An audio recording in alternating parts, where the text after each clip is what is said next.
All right. Yep, mic's working. All right. Howdy, folks. I'm Cody with IronVerse Comics, and I'm here to take you on the journey of IronVerse Comics, specifically Jack Irons the Steel Cowboy. A little sidetrack on Cactus Coyote to come, but now you folks will see. Thank you so much for stopping on in, and uh, I think I just want to say thank you for sticking with me during this stream because there's a good chance we go all over the place. I certainly tried to guide myself, at least. I wasn't going to go straight off the top of my head, but it's just guides. So I may forget something, I may remember something, want to go back. So I guess the main thing I'm trying to convey, if you have a question, feel free to put it in. This is not a rigid thing. This is me just going to attempt to share some things with you folks and just put it down on record, I guess. That's some decent coffee. I wouldn't say great, but it's decent, and it should fuel me. All right. Let's see if I can. Whoop! There you guys are in chat. We'll just hang there for a second while I bring up the first image. Um, not the first. Wow, I guess I should bring up the first image, shouldn't I? All right. Yeah. Well, thank you for guiding me there. All right. I love Providence. Let's see. Let's go to. Yeah. That's not right, but it's closer to right than where I was before, so that will do. We go to issue number 1 of Jack Irons and that folder. Because I want to bring up a very specific image while we begin this journey. It's right here. Nope, not right there. That won't do it. Aha! All right, there you go. Now, how do I want to share that? At the same time, not.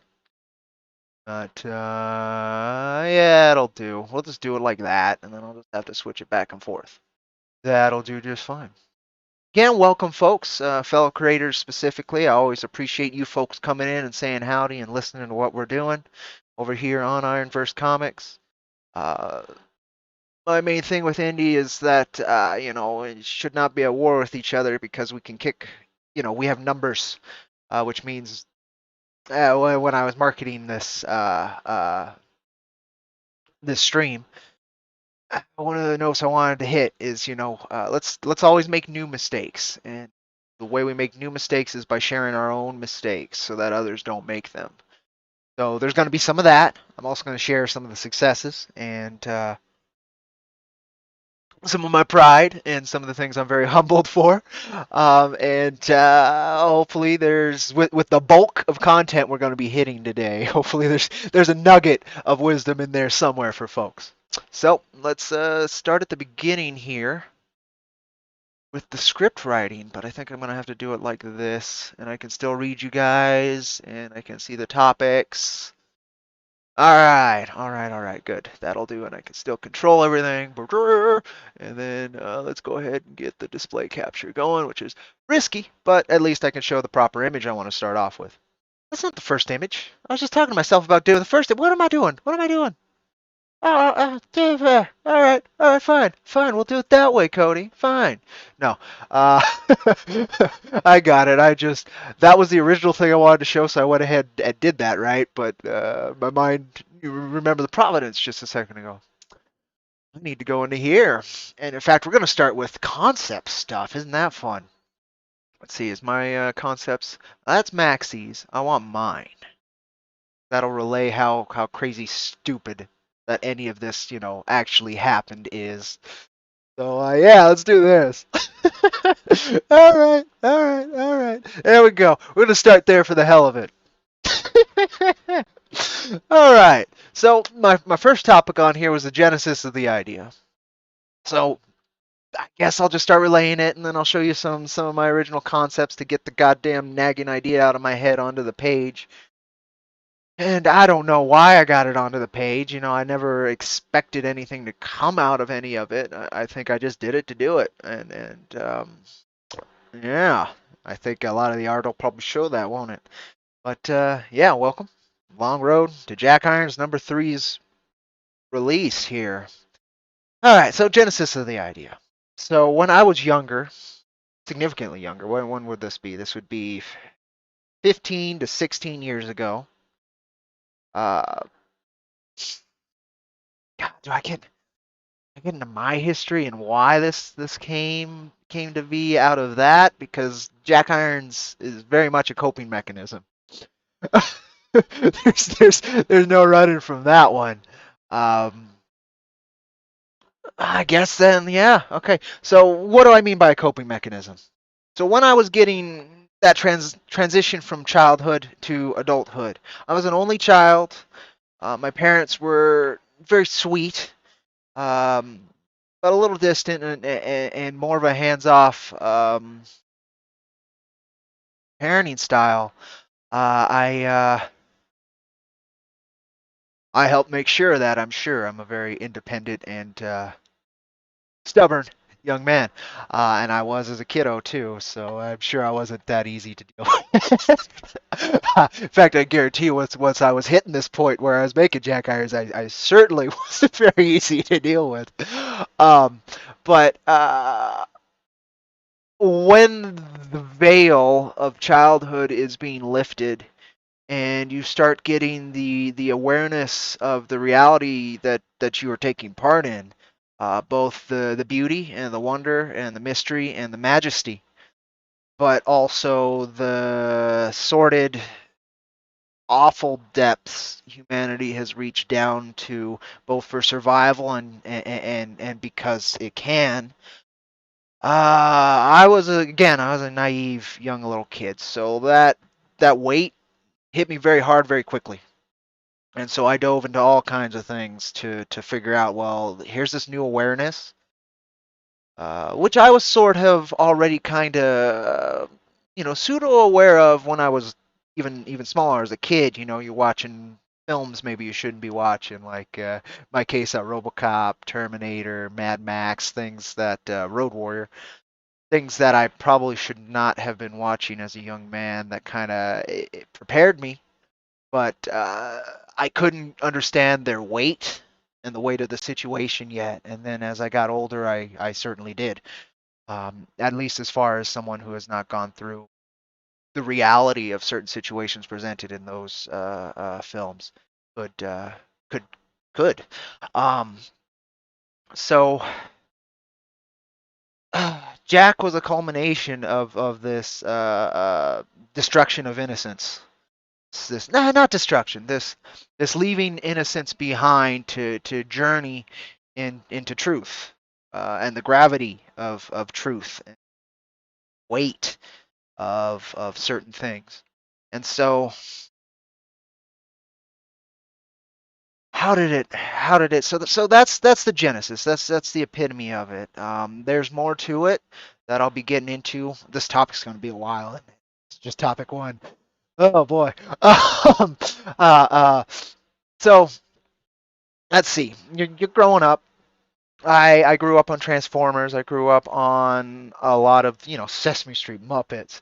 Grew up on a lot of different things. And then I had this other spectrum that I was being introduced to, adult, specifically, very 80s style action flicks, Schwarzenegger flicks, Stallone flicks, again, the aforementioned Mad Max trilogy, uh, RoboCop trilogy. Um, a lot of those dystopian sci-fi films, Blade Runner, um, they left an impact because it was not this cherry-coated hug around the world, love each other kind of thing that I grew up with, which extreme value to. People will kick it in the nuts and pretend that shit's, it's coddling, it's lying almost, and it's not. It's not. It's just not the entire picture. It's part of the spectrum that needs to be protected, but and continue to grow and shown. But it's something that again I had to kind of leave behind as I was pushing forward. And in high school, specifically the younger years of high school, I was getting real disillusioned. I guess the best way to sum this up, and it's the other part. It's what really, there's the genesis of Jack, which is that experience and that pushing forward and me having to express it. But then the genesis of the actual ideas, not just me wanting to understand things and explore them, but actually what I decided to present in the work came from my original idea as a kiddo, the naive idea. I wanted to be friends with everybody if possible. I wanted to be that first person to be able to do that. I didn't understand scale. I didn't understand, the realities of reality. That was as naive and pure a dream you can get a hold of is that. And as that dream was crushed by truth, um, I had a hard time with a lot of things. And I had reached the other spectrum where I wanted to push everything away, everything, and then just punch my own ticket. Now that's not a fun topic for me, but it's a real one. It's a real one. And so that was through most of high school what my dream had become instead of is I'm this massive burden by existing. I'm having this trouble here. I don't believe I can bring much to it. I am disgusted and ashamed of humanity's truth. And so I'm ready to nope on out. I've seen enough, right? This fucking little baby fucking seen enough and is ready to leave. Yeah, yeah, yeah. That's the drama. The drama. Yeah, that's echoed. It ends up being echoed in Jack Iron's script, pushing through anyway. So that idea, those two ideas, conflicting. This naive hope of reaching and being part of everyone's life in a positive way, which you can hope for, but it's not practical. And then the opposite, where just nobody knows who you are, and when you leave, you don't hurt anybody. Was those two spectrums conflicting that ended up forging into Jack Irons as a character. This idea of an immortal man, someone who cannot die, who has the weight of humanity, all its sins, these past lives, this crushing burden, and unable to leave it, unable to push it behind, because that's where I was at. I wanted to push everything away and go, but it wasn't practical. It was possible not to hurt anybody in that process, and I'm not going to hurt anybody. It's too damn selfish. Just to nope out and dive into a new journey, whether or not it's a very silent and black journey for eternity, or if it's quite a few other possibilities. And so I made a character that had no choice but to push through it. Um, and that was the genesis of Jack. Coming to the burdens of humanity, um, and owning them because you have no choice but to continue this march. And yeah, that's really was the genesis of him. And with that idea came me trying to get it out. So I wrote the scripts. I was introduced to comics very early on in high school, really, but I was introduced before then, of course, and I grew up loving reading. Reading was one of my best escapes. I was so proud of myself when I was little, and I learned to read very quickly. I'd read everything. I would sit in the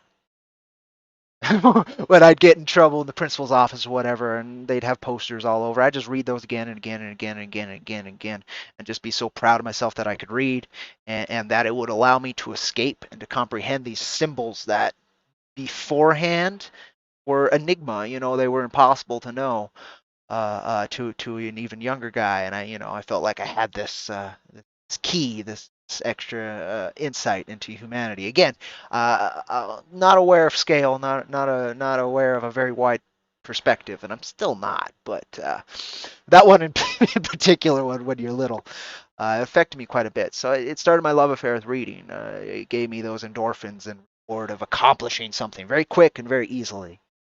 Um, so I owned that. And so reading was always an important thing to me. And of course, I love art. I love beauty. And so, when I was little, picture books, all that fun kind of stuff. But then I got older and it was film. And then I got to high school or whatever, and you start looking for the edgy stuff. I started researching the occult and some dark shit. And then around the same time, uh, I discovered a few things, thanks to friends and family. Um, One of them was comics. I don't remember how I stumbled upon Garth Ennis and Clayton Crane's Ghost Rider, Road to Damnation, but that was the thing that set me on my love affair with comic books. And just seeing that cover, seeing the character Ghost Rider.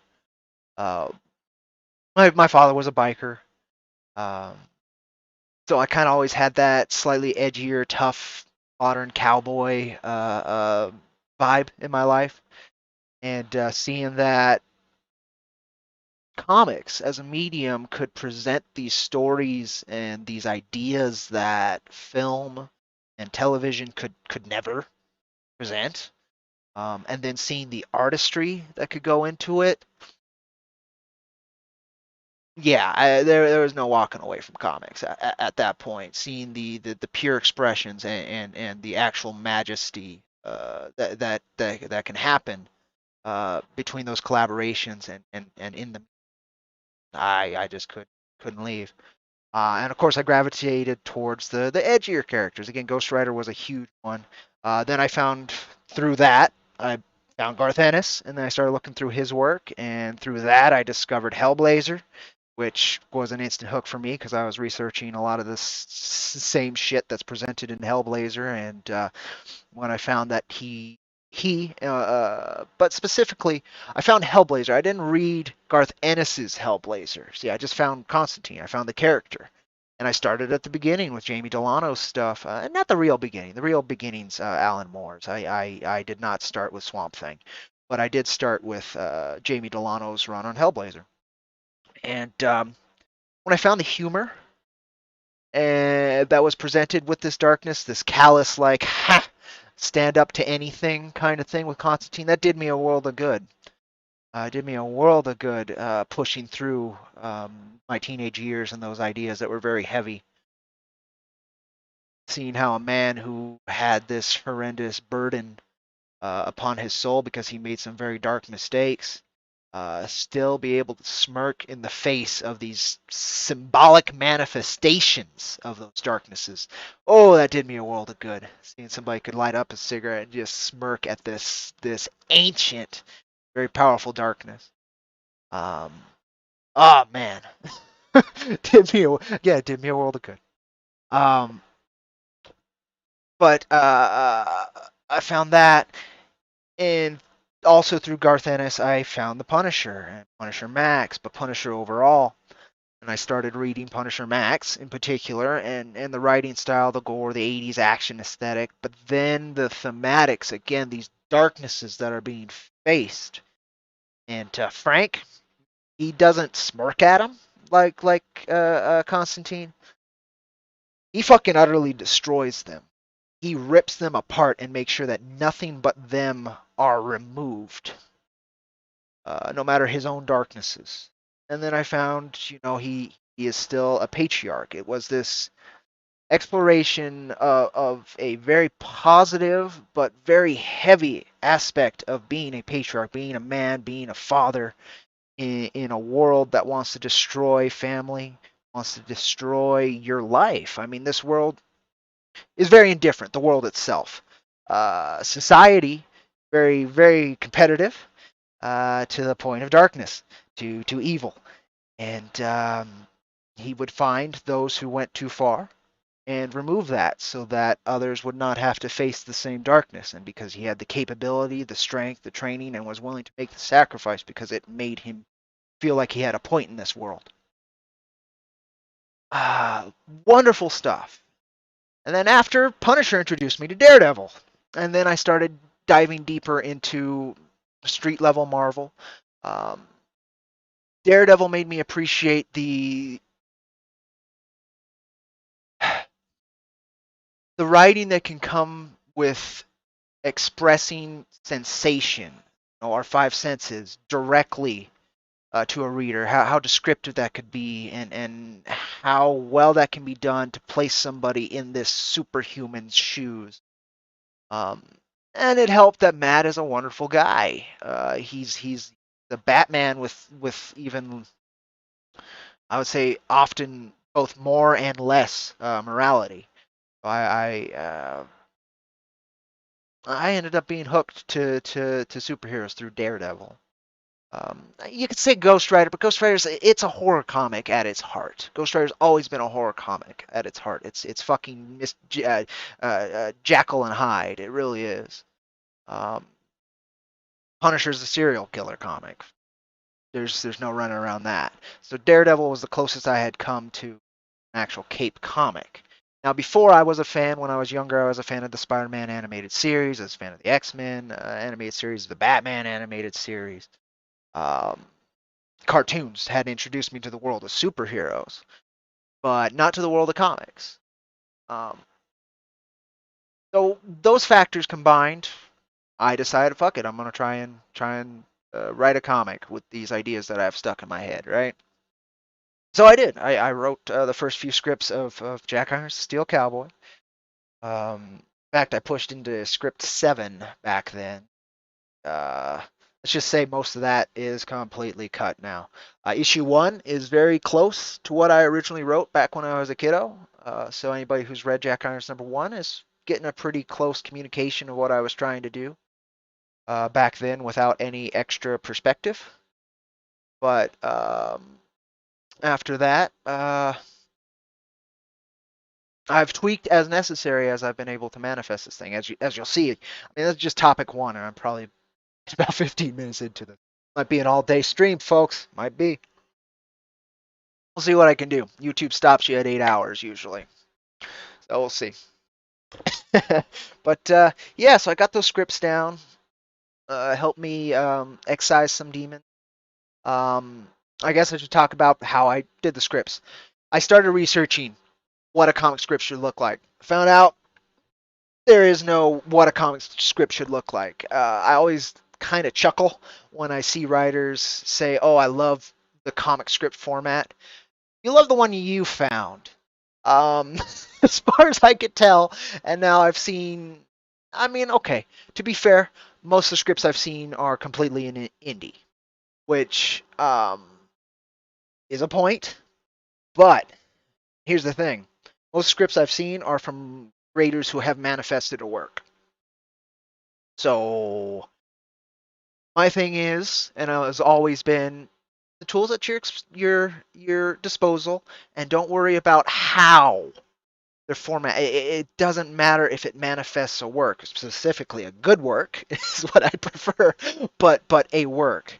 And so that's what I found when I was researching is there was no one script format. And that also made me feel great. When I was younger, I would write short stories and I'd write play scripts. I had written, I don't know, about 3 plays and quite a few short stories. And when I found I could write a comic script, kind of like a playbill, yeah, that made it really easy for me. I had no idea about setting up paneling or none of that, but I wrote, and that was the point. Fast forward a few years, and let's see what the next topic is. I think that's enough for the genesis of the idea and how it manifested. So we actually did hit part of the next topic, which was the writing. Um, the writing. So that was a thing. Again, that's I guess I hopped into that naturally. Great.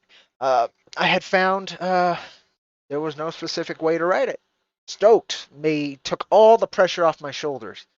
Um, I I cannot survive rigidity. Just as a person, I can't. I've been rebelling against it since I was young. I don't get it.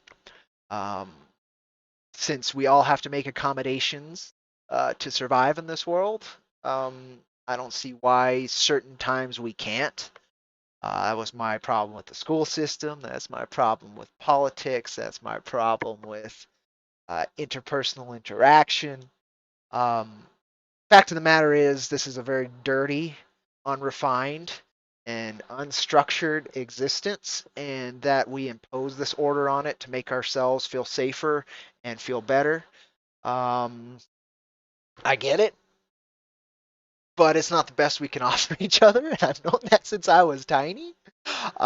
So when I found that comics actually had that kind of built into how you can write them, oh, I was stoked. Just communicate to the artist as best you can. And I didn't even come from that position when I was writing these. I just wanted to communicate, and it wasn't even to anybody at that point. Maybe to myself. Maybe that's all it was.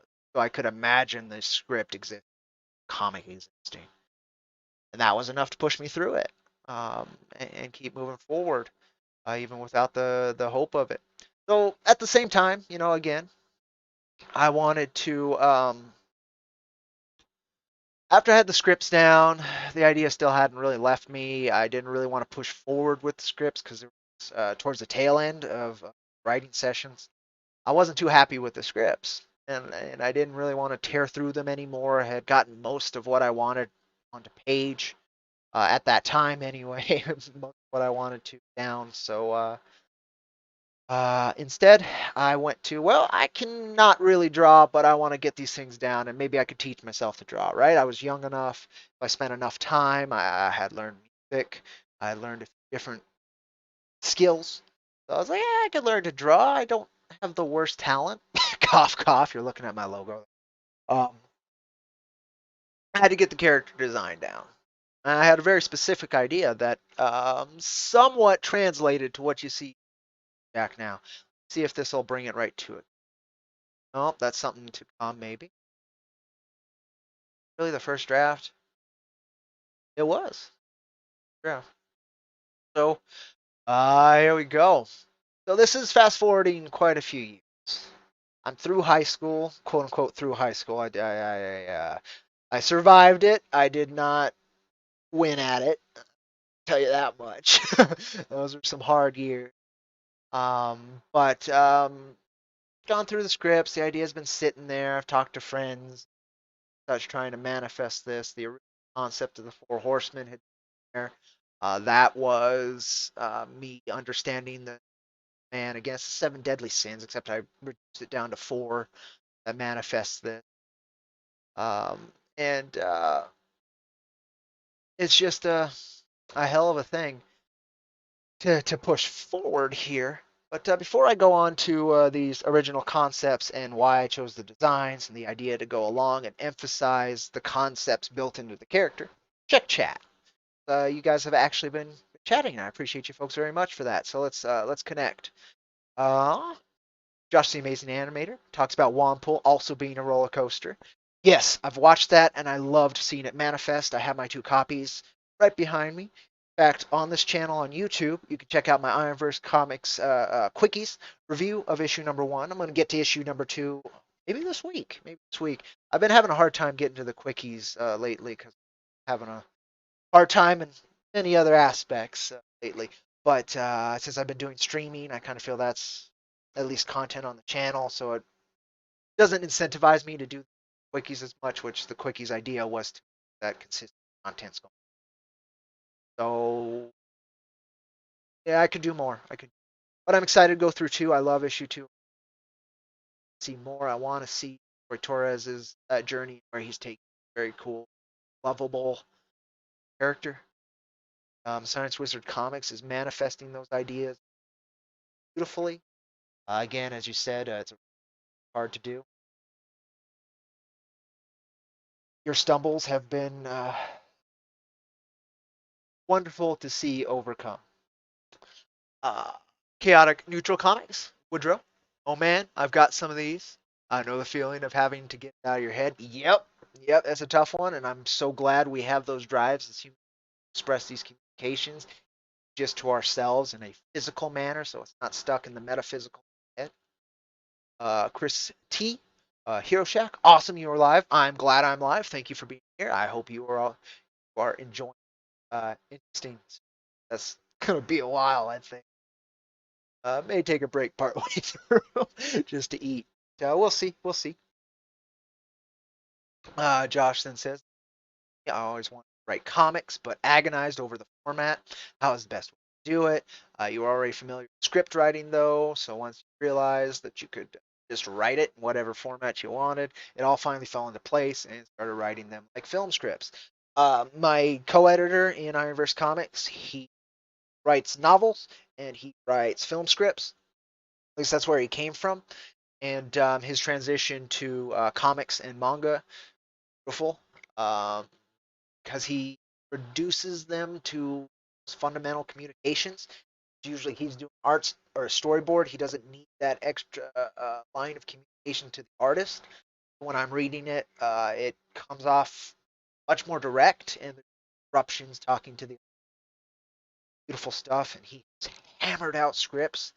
It's always been inspiration connected in comics. Again, every writer I've come across has a different comic book scripting format, and all of them are understandable. And that's, I think, the motivation to the artist, because the artist's job to really alongside the actual letterer's job. I've seen a few minor differences. Drawing well just takes thousands of hours of practice, and I am not disciplined. That's one of the biggest problems I have with myself. Is I can jack of all trades, master of none. I can do a lot of things competent. I wouldn't say drawing's one. I can't stick with it. Like I have no idea how I manifested simple. And then when I tried to do paneling, oh my god, I tried to jump straight into paneling without understanding perspective. I just have not practiced perspective. That would be my next step if I wanted to draw better, figuring out perspective. At books to do it. Just like I always hit a wall with any creative endeavor like that. I the same thing.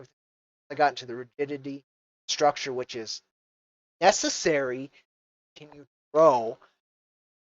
It's still rigidity and structure, so at that face value, I have to fight my own instinct. Like, there's a better way. Yeah, sometimes there's not. Sometimes you just have to push through and learn how other people have figured it out to get onto at least their level at a basic, get on the same path so you oh yeah, I'm stubborn. Let's see. Yeah. And we very much appreciate the review you did too. Love books. Well, great. Thank you so much. Oh, let me see. Let me see. No, I'm green. Green right now. I'm sorry that it's fading in and out. That really sucks. That really, really sucks. You didn't tell me you had a third editor. This asshole. That sucks that the audio's fading. I'm green, yellow, orange. Son of a bitch. The fact that I'm hitting good. It's trying to audio. Oh well.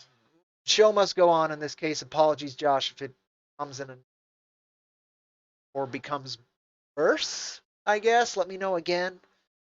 Apologies, folks. I have a lot to say, and it sucks that some of down to everybody. I'm gonna have to try and listen back to this. Oh, it's so hard for me to talk. Not talking.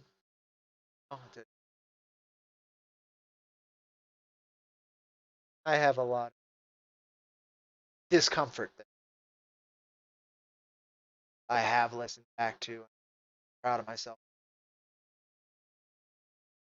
So it is what it is. But yeah, third editor. We do technically have a third editor, Dollar Coin. Hasn't been too correct, but I'm going to have to issue 4 credit brain issue 4 because he caught some mistakes. But I know you're joking about another editor besides yourself, or you're joking about yourself. Yeah, they are all assholes. All of our editors are. Nah, Brainy's a kind dude. You and me, we're assholes. I mean, fourth editor. Uh, All right, well, that's chat. Glad I did catch up that my audio's. I'm hoping it's just because it's going out to Canada. Maybe it's not the recording, but there's good apologies. Apologies there. Let me know. If it does become unwatchable. I have to call it and then parts. We'll see. Right now it's holding it yellow, but it does hit.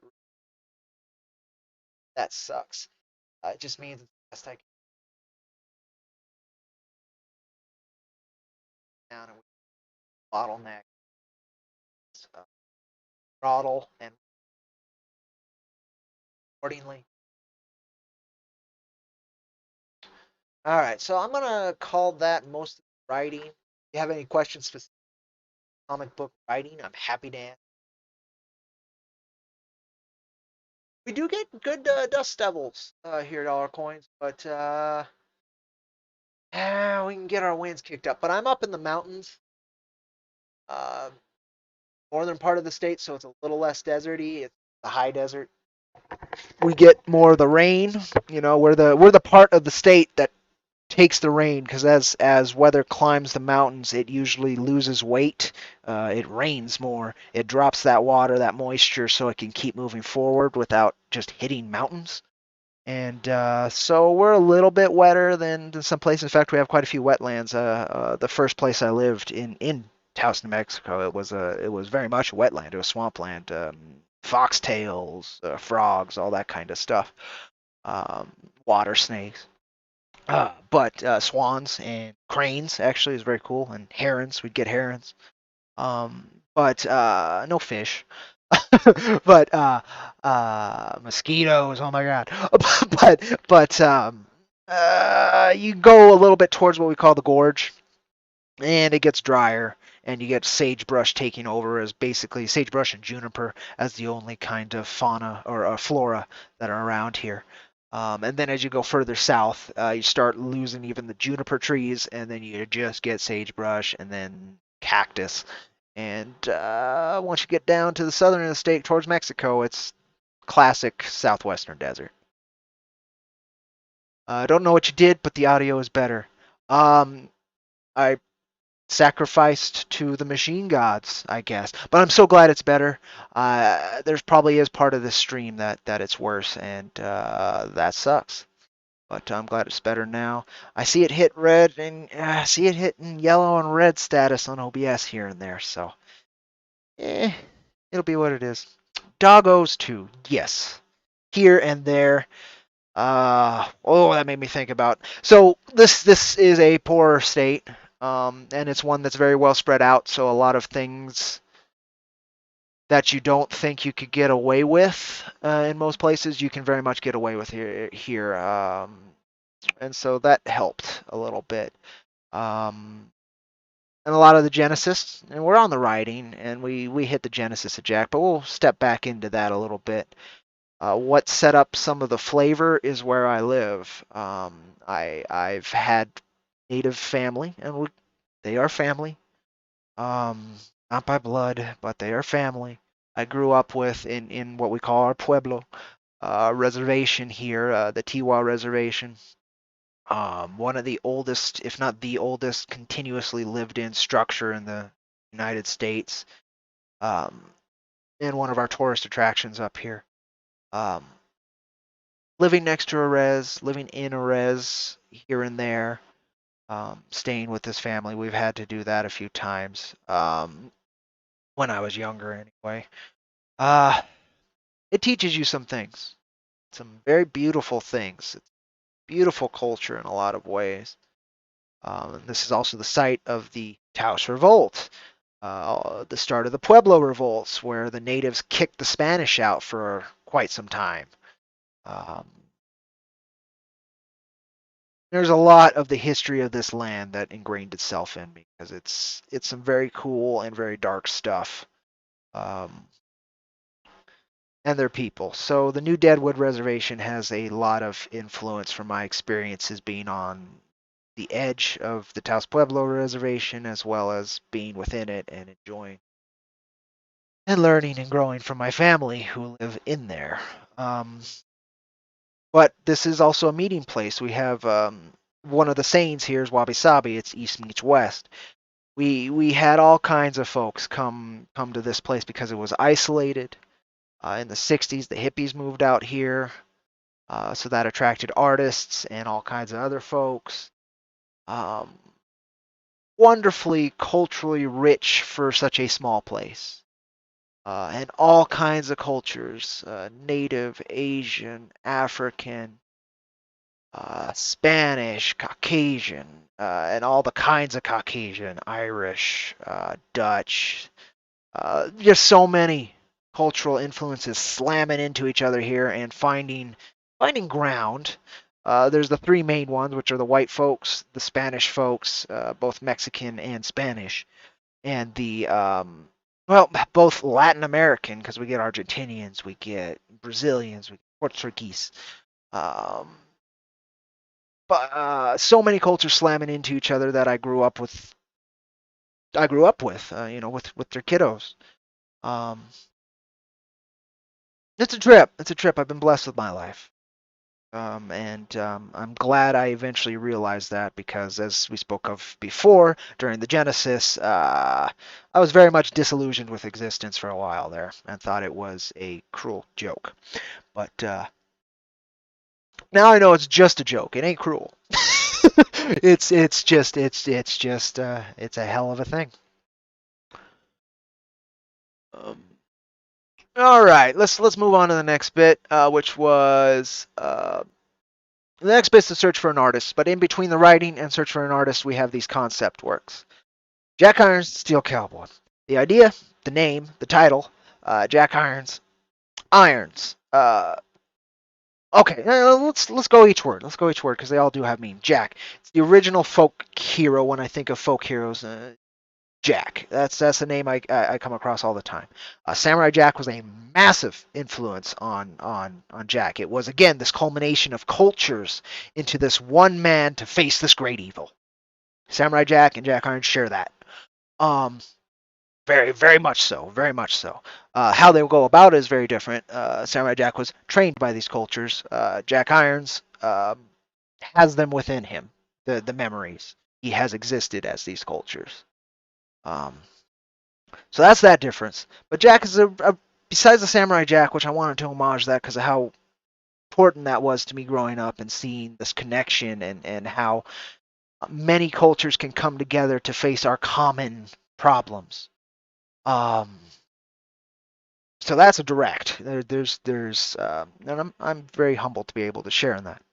Um, but also Jack and Jill, Jack and the Beanstalk.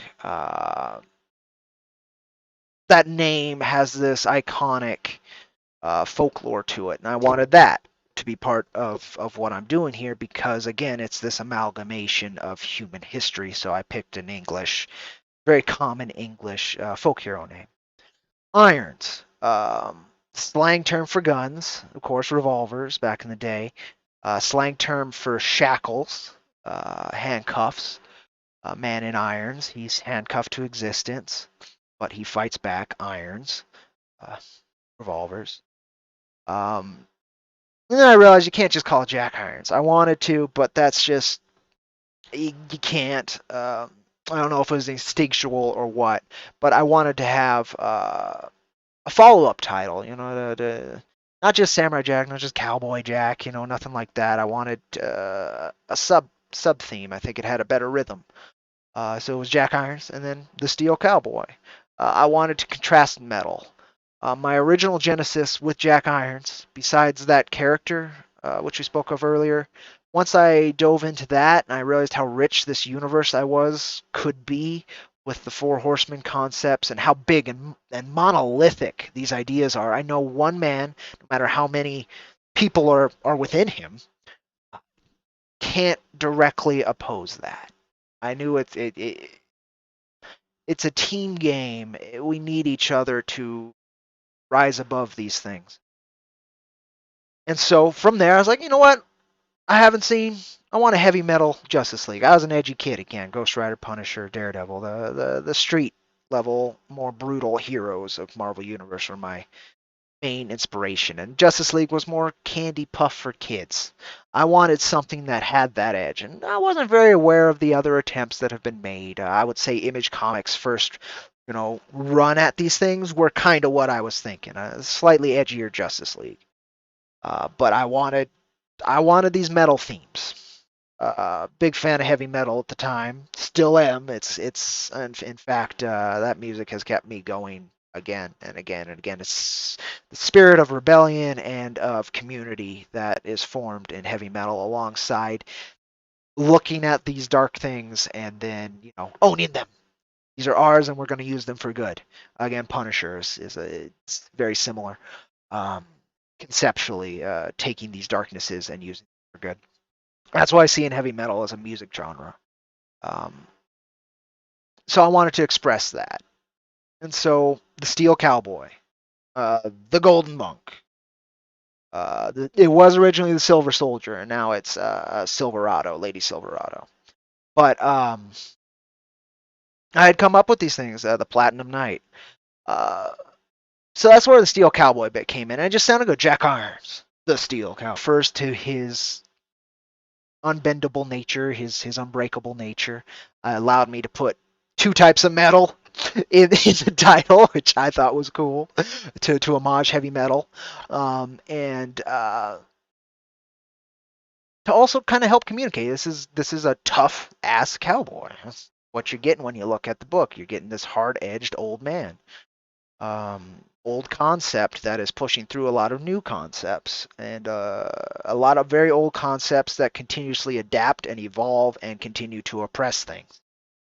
But he's unshakable. He's metal. A symbol of strength. I deal in symbols and archetypes. That's the only way I understand most things. Is I try to reduce them to the smallest common denominator, which most people do. That's how we get our shitty categorizations these days, and do that with people. But then, I did find that the individual is that smallest common denominator, and that means that there are working on 8 billion expressions of that. So I get why we categorize 8 billion. We can't even conceptualize in our mind. It just goes straight to infinity. Um, I guess we could look at it as a numbers. We could write it, and then we have that, but it's still just a concept, a symbol, an idea. We cannot actually look at all of it and then understand all of it. So a lot of what I deal with is putting those into a box, but the best box I could. Which again, I'm very much against the boxes, but it's when writing and playing in an imaginative space, it's a lot better than enforcing them in a societal space. So that's one of my lines. But yeah, Steel Cowboy. So with the metal theme, there was a few things, and he's evolved past this. He was very much Wolverine influenced back in the day, like super Wolverine. I wanted him to have unbreakable bones. That was going to be part of his steel biz. He had steel bones. Most artists start derivative, and Steel Cowboy here started very derivative. Again, it's like it was Samurai Jack meets Wolverine in a heavy metal universe. That was kind of what it was. It's evolved past that, thank goodness. But that's very much what it was. I mean, again, originally in the Steel Cowboy scripts, he got his immortality from a fucking atom bomb, from the bombs going off, from war manifesting. Basically, he was sitting in a bar and he fucking survived. He was already immortal, but then he got these mutations. We even referenced that in issue number 1, that he had these mutations. I had the foresight enough to leave it very vague in issue 1, thank goodness. But it was originally going to be he had unbreakable bones, and then he still wore this metal overcoat that you see in this original concept, which was going to be uh, given to him by, oh god, I don't even remember what I called it. I wanted a Martian Manhunter in my Heavy Metal Justice League, and that was what spawned the idea of the Anu Confederation. Um, is we had this one guy who was breaking from this galactic government to help mankind rise above this 5-way bent over a barrel situation they were in. And so one of the ways is he gave Jack Irons this basically infinitely dense coat that had a gravity thing that allowed it to be wearable. But we've moved past that, and that concept has evolved into Cactus with a K, thanks to dollar coins and persistence in time. Um, and so the material still exists, but the concept is much better. Um, and honestly, this conceptual drawing, I liked it. I liked the idea, but it would be a nightmare to render again and again and again in a comic. And so that's where this next part, which I guess we'll be moving on to, was the search for an artist. So I drew these things. I was like, yeah, I don't know. I want to have ideas down. Um, so in 2015, my mother passed, and that was a very hard and long, drawn out situation. I had to face mortality very directly. Alongside her, I had to face societal structures and how they handle these things very directly, the medical system. Uh, my dad's troubles with them. They were having a very rocky time up to that point, and then it just got worse there. My dad ended up in his time, ended up in prison for a few weeks. Not prison, jail. He ended up in jail for a few weeks during that period. It was a lot. Basically, society was kicking my ass. I was blessed enough to have found a very wonderful young lady, the first and still only young lady I've spent a good amount of time with, and was able to share a lot of what a relationship and that dichotomy and things can be. Very interesting period in my life that's not that far back, and I'm facing something very similar again, but this time alone. But when she passed, there was a little bit of money that hit my father because her mother, so my grandmother, had just passed a year before. So my mother was still dealing with.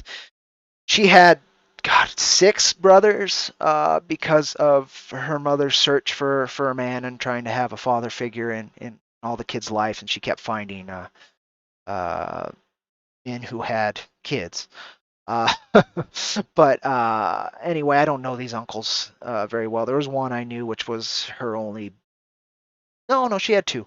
Was one of 2 actual blood brothers, direct blood brothers, same father. Only one of them which really took care of her. He was a hunter. He was a cowboy. In all honesty, he lived in the mountains a lot of the time. He was an outfitter. He would take folks out and hunt. Uh, had a big land of property, raised horses. He was a fucking cowboy. I wish I could have known him longer to learn more. But he passed years before that. I've dealt with a lot of surprising amount of death in my life, but nonetheless, there was a lot there, a lot of weight there, and so the point of this is that there was some inheritance from my grandmother when she passed that was to my mother, and that hadn't finished. Anyway, my father ended up dealing with a lot of that, and so I was broken. I was broken in a lot of ways, and I had a young lady by my side, which was great. But for years before my first real gig, one that's on the books and such, I did a lot of easy labor as a teenager, a lot of construction labor that wasn't always on the books. In fact, it wasn't on the books at all. But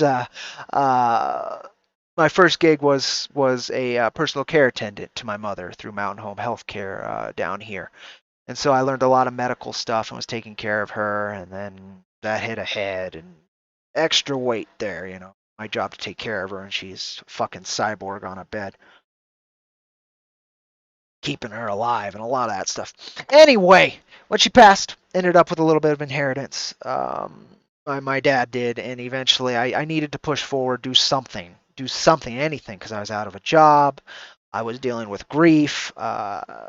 My relationship with my lady was tough because it was very, again, it was a caretaker role. And I'm blessed to continuously be given caretaker roles. I mean, I'm caretaker role right now of this IP and this idea and artists and such. I respect the role of caretaker. I think that's one of the biggest things there's so many things we should be doing better, taking care of, particularly each other. I think that would be the first step to taking care of a lot of the other things we take care of. But I ended up with a little bit of money. Basically, I asked my father for a loan. The situation's way more complicated. There's a reason I didn't get anything through my mother's inheritance. Um, but nonetheless, he gave me a little bit. I had kind of not spoken to him directly about it. I had started searching for an artist. I decided, fuck it. I don't have much time on this earth. I'm getting older. I need something to do. Let's see if I can get this idea out there. Why not? There's no harm in trying. So I had no idea how to do any of this. Nobody does when they're breaking into comics. So I breaking in. As I was advertising this, I said, you don't break in, you make in. That's what I found. Now, some folks, they may break in, but I certainly didn't. I had to make in. Made my own path. I didn't present my idea to another one. Um, Took this little bit of money I thought would be more than enough. I had an idea how much. It was $500. I thought, oh, well, that should be enough to get some art, right? It's enough to get some art, to be fair, but not at the scale I expected. At least I thought. Um, so I was trying. I kept hitting people up, and then when I mentioned how much I had, instead of following through these artists and telling me, well, I can do this much work for that, they would fucking just string me along. And oh boy, that's a tough one to be strung along in. Oh, we're hitting orange and red again, and then green. Oh boy, I hope it's working. Um, when you're strung along like that, you learn a little bit about this business. So I kept pushing through, and eventually I gave up on a lot of internet channels. I had hit Reddit. I had hit DeviantArt. I hit quite a few other channels to find artists, and eventually I got disillusioned there because nobody would tell me why they wouldn't do the work. They just start talking about it and then ghost me. So I decided, okay, well that's not going to work. Let's roll the dice big time. And so I went ahead Craigslist and I posted an ad. Just fuck it, try every tool at your disposal. I had worked and bought things off of Craigslist before. I know there's a personal meeting there, and I thought, hell, screw it. I'm in a community of artists. Maybe someone here would like to do that. We're not the richest place, so maybe they'll have a better perspective on the money I'm giving them. And let's see what we can do. And I wasn't too wrong.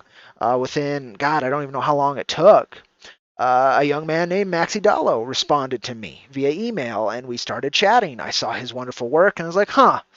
He's mostly done children's book illustration. He's got this style to it that I would like to see what he does. I would like to see him, and since he's interested and wants to talk, let's figure it out. And so, we contacted, and it turns out this Argentinian artist who lives in Argentina, he comes up to Taos, New Mexico once in a while. And apparently he checks Craigslist for work, which was wonderful at the time because how the hell I don't know how I should have met this young man. But we set up a meeting at a local McDonald's, which hilarious to me. Again, I had no idea how any of this should work, so I was fine with it. I just thought it was cool. So we met there, and he brought his portfolio. I brought my scripts and my concept drawings, like this one, and that one, and this one, and that one, and including this one, which still has a manifest, but probably will. And we just kind of chat and met. And then when I had kind of spoken to him about what I had financially to fund this, I don't know if he was hurting or if he really enjoyed my idea, or most likely it was a mix of all these things, and maybe he liked me. I don't know. I love this man for continuing to work with us, and I'm so grateful I've been able to very much make up for the initial price.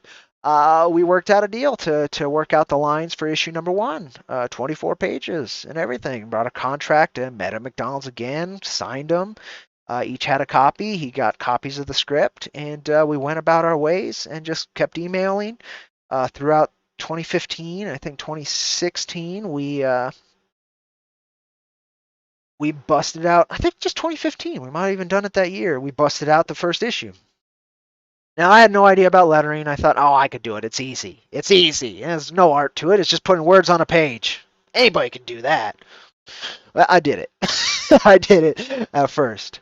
So let me see if that's the next step we're at. That was the search for an artist.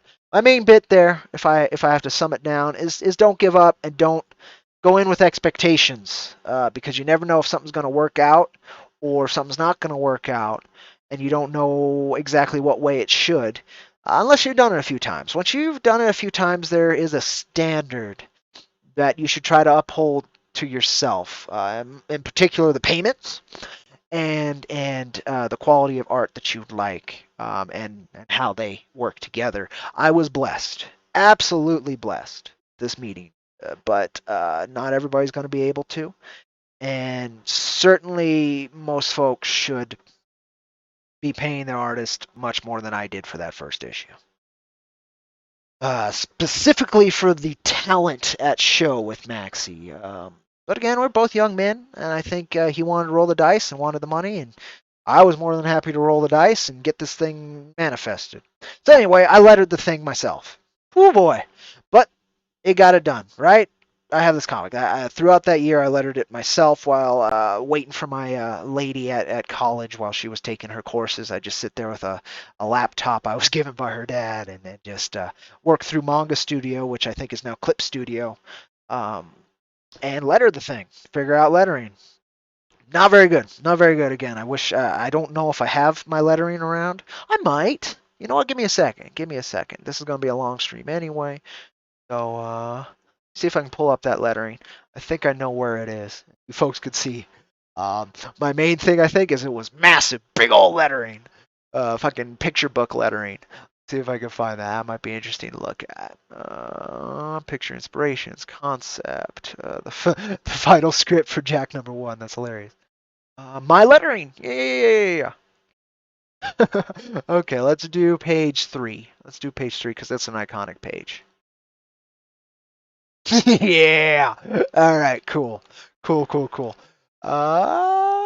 Whoop. There we go. So the writing stayed the same, very much so. But it was this big fucking bold lettering, and I don't think that page is terrible. The problem is how big it is.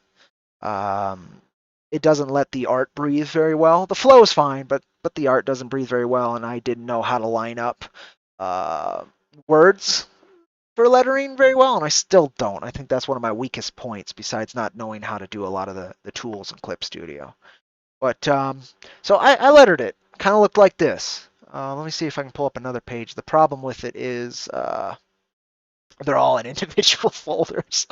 I don't have them all collected. Yeah, things like this. This is awful. Oh, why does it have two? I don't know why it has two copies of the same thing, but the main thing that this process allowed me to do is, Maxie worked off my script, but he, being the artist, understood more moments that needed to be included, pacing issues. There were things I just did not understand. So there were a lot more adaptations in issue 1 to what Maxie believed would help the storytelling than after issues, because I learned from issue #1 and from him. But yeah, you get these giant fucking lettering, and then the lettering would change size and all that. It's terrible lettering, but I thought it was fine. It looked fine to me. I'm very much oh well, it's done now, so let's just push forward with what we have. But eventually, this very bad lettering I used to try and sell this to publishers. I did. I didn't know, if we had a black and white comic just slightly put together. I had all the art, so maybe if a publisher picked it up, they would want to have somebody else fix up the lettering or something. I don't know. I was just rolling dice. I was at a point in my life where that's all I could really do. And Yeah, needless to say, I got only one response from somebody who enjoyed the read. It was very kind. I must have sent it out to 15, 20 publishers at least twice, and only one of those publishers, and it was the first time too, which was wonderful. I think it was Star Comics or Starcross Comics, something like that. The editor got back to me and said, "This isn't what we're looking to publish, but keep going." Only one. I mean, I sent it to everybody: Dark Horse, Image, fucking Antarctic Press. God, what's that other one? Nomad Publishing, something like that. I mean, a bunch of different guys, and didn't hear back from any of them. And I was like, okay, most of this is just getting tossed in the trash, isn't it? Okay, okay, that's fair. Maybe I didn't go through the submission process again. The rigidity bothers me. Uh, I understand it more now, but it bothers me. And so that was enough for me to be like, okay, okay, well, they're not going to publish this. Fine, fine. How do I get this out there? So I looked at digital publishing, and I found Tapas. I found Tapas before Webtoon, so I just went with Tapas. And I put it up on there, and then I started promoting that. Yes, with my bad lettering. Eventually, I had been posting it on Reddit, and this wonderful, wonderful guy. I'm gonna say his last name, Mr. Rakakot. You might see his lettering work in Robot Western, but a few other very cool titles. A very cool letterer. He found the work, read it, and really liked it, but hated my lettering, as he should, as a letterer. It was bad lettering. And he offered. I was like, I can't pay you to, he asked me, he's like, I really like the story. I wish it was lettered better. And I told him, I wish it was too, but that's just not my skill set, and we are working on no budget. And he's like, oh, you know what? I like it enough. Let me show you what this should look like. He ended up doing the whole issue. And I was like, okay, okay, that's wonderful. Thank you so much. Let me push it this way and see what we can do with it. And you're going to be our letterer, and I'll get you back pay for it. He didn't ask for back pay. I told him I would. And so we started marketing that. And eventually I realized I was getting no traction just doing it my anonymous way. And so I decided, no matter what, even with how much at the time I hated the idea of social media and what it was being used for, I knew I had to bite the bullet. I have to find some way to get this work exposure. And so I joined social media, and a lot of you folks have met me through that.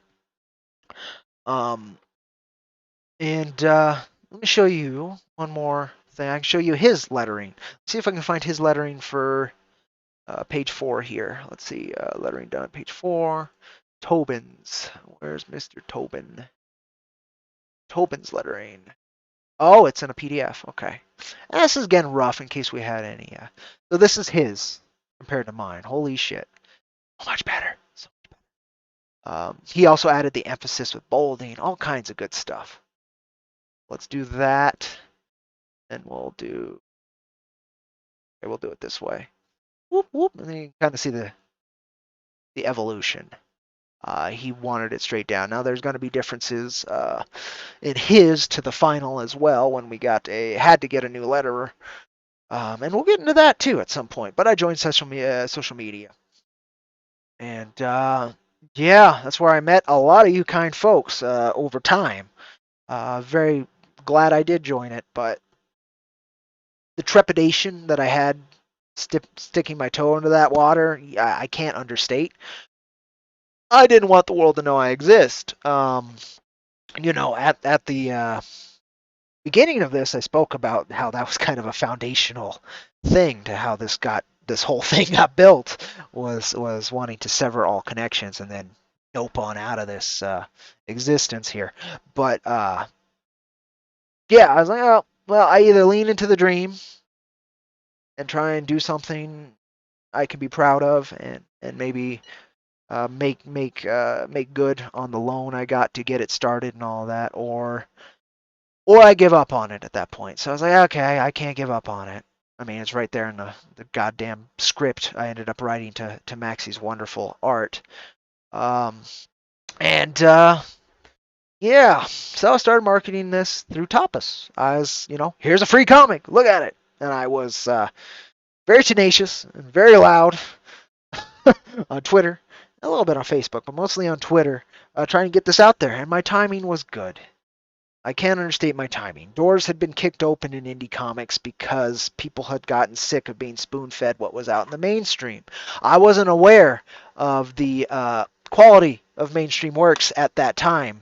I was a back issue guy. I was always a back issue guy in comics. I was reading things from the early 2000s. I was reading things from the 90s. I thought comics were still being made really cool. In fact, the newest thing at that point I had read was the entirety of Civil War, every offshoot, every small bit that was done in there, and I adored it. Now people hate Civil War because of what it did to Iron Man, and I get that now, but at the time that was the Iron Man I knew. And I got it. He's this corporate sleazeball. So, of course, he's going to lean into fear. He's going to lead into restrictions and into government oversight. And then I see Captain America, who's leaning into freedom and into belief in the initial good. And I could see that war going on. I found that dichotomy and then how it affected the entire Marvel Universe and how each superhero had an expression of that and fell on a side or the other of it. And getting to watch that all play out, I found that amazing. Now, again, some people hated it. I get it. But for me, that was my first real introduction to a universe, a comic book universe, not just a title or a bit. It was an event. I didn't know what events were, that was foundational to me and seeing that. And so I still kind of thought that's what Marvel and DC were kind of putting out. I had seen Blackest Night at that point too, and I was like, oh, these are event comics. I get it. They're universe-shattering ideas going at each other. Now that doesn't always. Now I know events are not always that, but that's what I thought they were, and that's what I thought a massive company could do. Something very cool. So I did not come into social media into that, thinking mainstream comics were shit. But I did on social media find out, there's a lot of different quality to comics, period, both indie and mainstream. And at that point, people were not so stoked with a lot of the mainstream, and they're still not. I think it's gotten better since I joined in 2018, early 2018.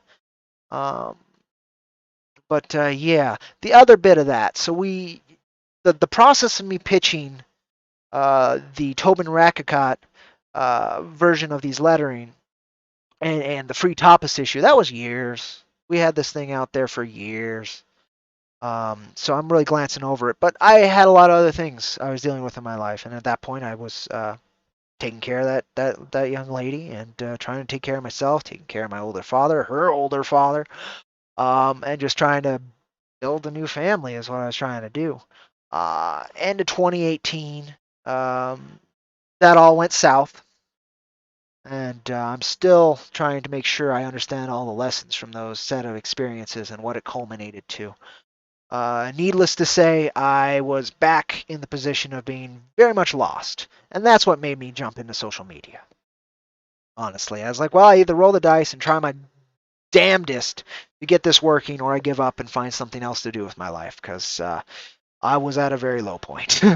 um, so my timing was good. 2018, doors were kicked open for independent creators. Now, Kickstarter has had independent comics coming out consistently and crowdfunding for a long time at that point.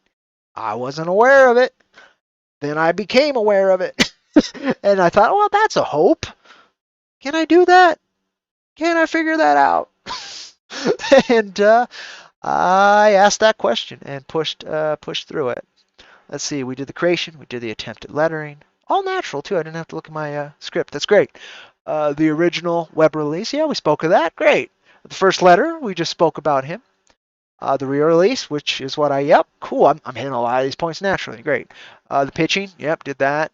The silence, yeah, most indie publishers and most publishers I sent it to didn't even get an acknowledgement that they received my submission. The choice to do it myself, yep. Social media, yep, we just hit that. The free read and the tenacity is kind of what we're talking about. So those indie doors are kicked open. There's quite a few folks I can thank for that, and I'm going to say mostly the readers, mostly comic book readers is who I can thank. There was a few creators who were able to leverage that energy and then give these readers an alternative, but without the readers demanding something better, even if it was just a chance at something better, is what I was able to leverage. Um, and from what I'd seen, I'm an anti-system guy. I think we can offer ourselves something better than these massive boxes that collectivize people and then wield them against each other for whatever reason. So I was easy for me to lean heavy into independent comics. These pure expressions from a creator without corporate oversight. I had no problem jumping on that bandwagon.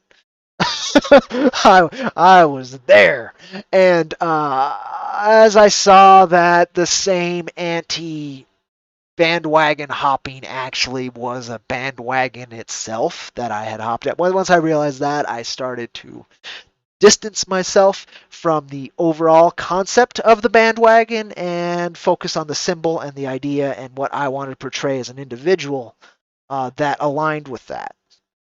And I've been doing that ever since. And that would be the networking part that comes right after this.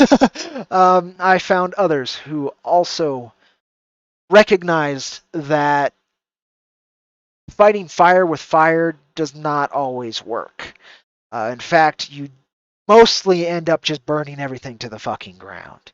And I didn't want to see that happen with what I was seeing happen, which was wonderful new ideas being put out there.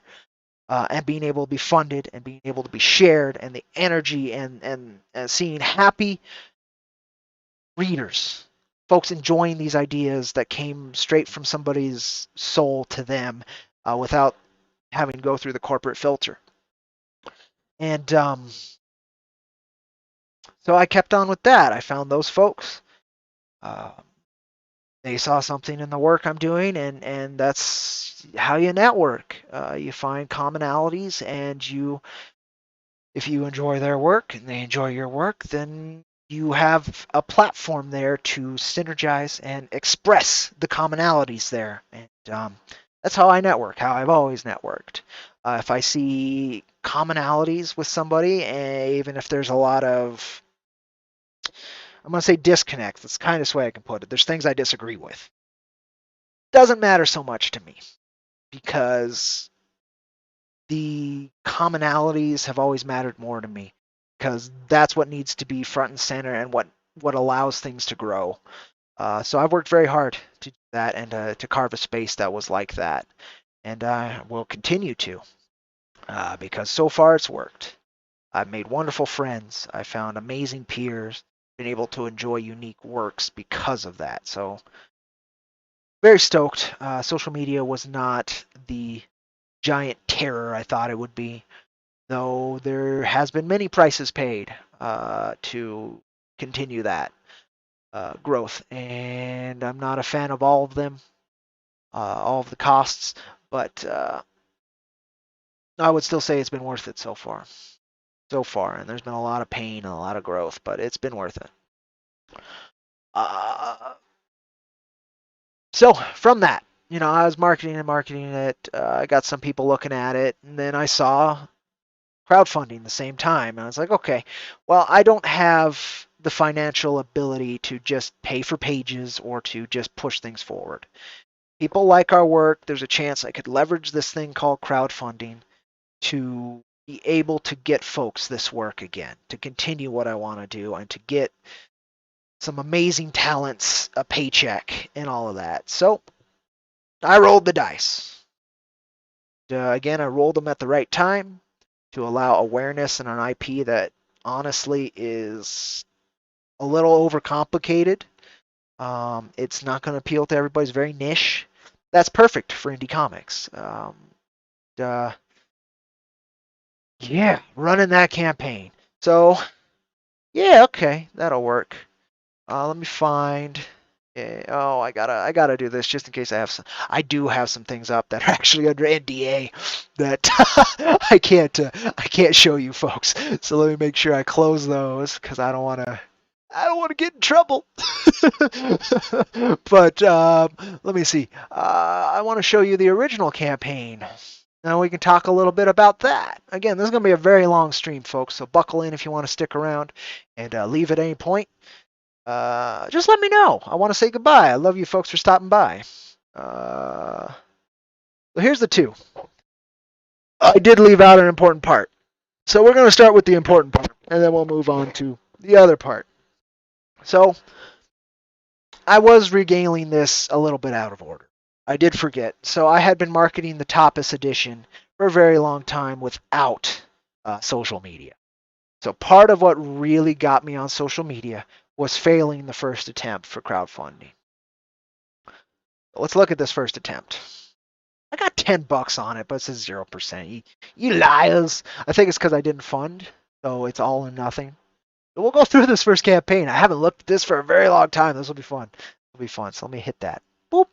All right. Jack Irons, Steel Cowboy, number 2. Looking to fund it. It's a sci-fi western. Very generic, but, just trying to attract people. Let's see what I did here. I was just looking for digital also. So let's see. Is that really? That's all the space it allow? Wow. Okay. So, let's go through this little thing here. Present a couple pieces of art. I tell the story as I know it. I link people to the free issue. I did have scripts 2 to 8 just waiting there. I had the Golden Monk just written there. I had the editor. I called him an editor at that point because he did help fix a lot of the writing problems in issue 1 at that point, basically through the lettering. So I can't deny his contribution there. I wanted to continue, so that's how I pitched this. Very quick, just a note to folks. Yeah, it did hit $10. I got 1 donation to folks, and went 30 days with it. I think in January of that year. Does it have a time where it launched here or anything? No, that sucks. I think it was January of 2018.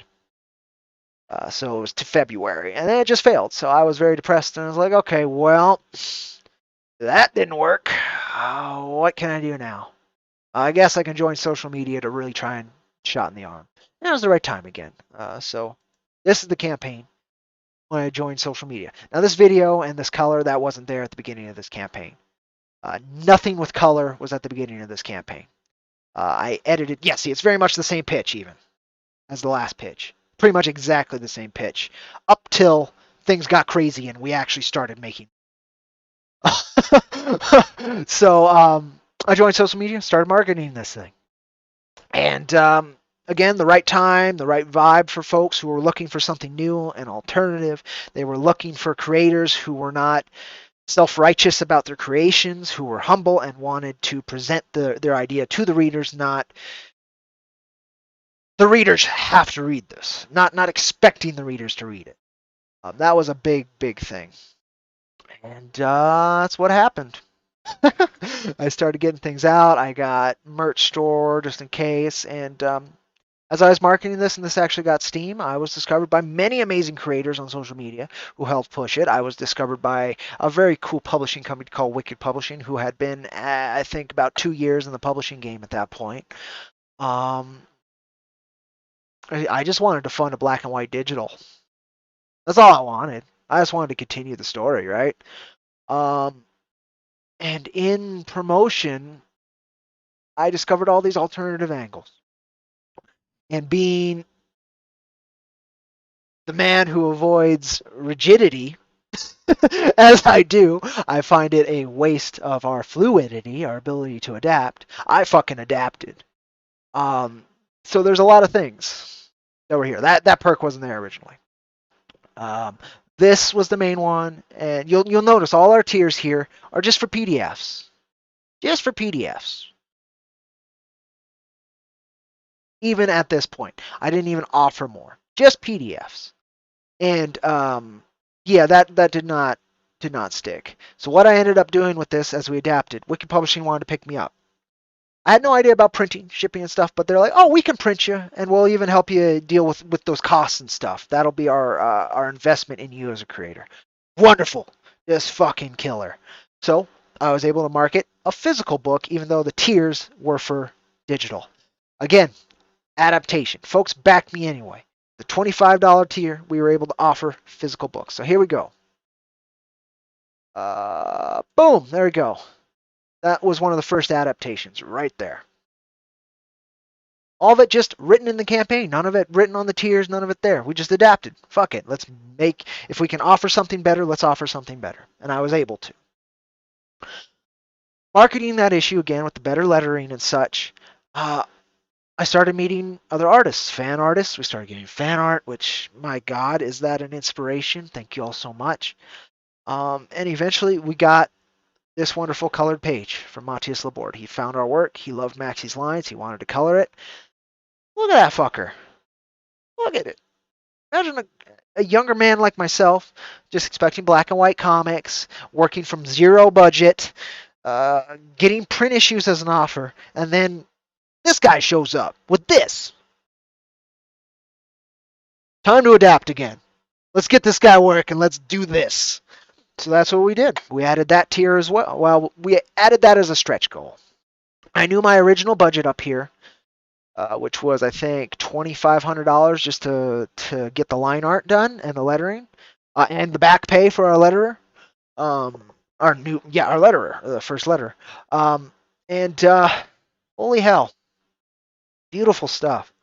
I saw this and I knew, well, we'll add that, and boom, we hit it. Full color issue number 1.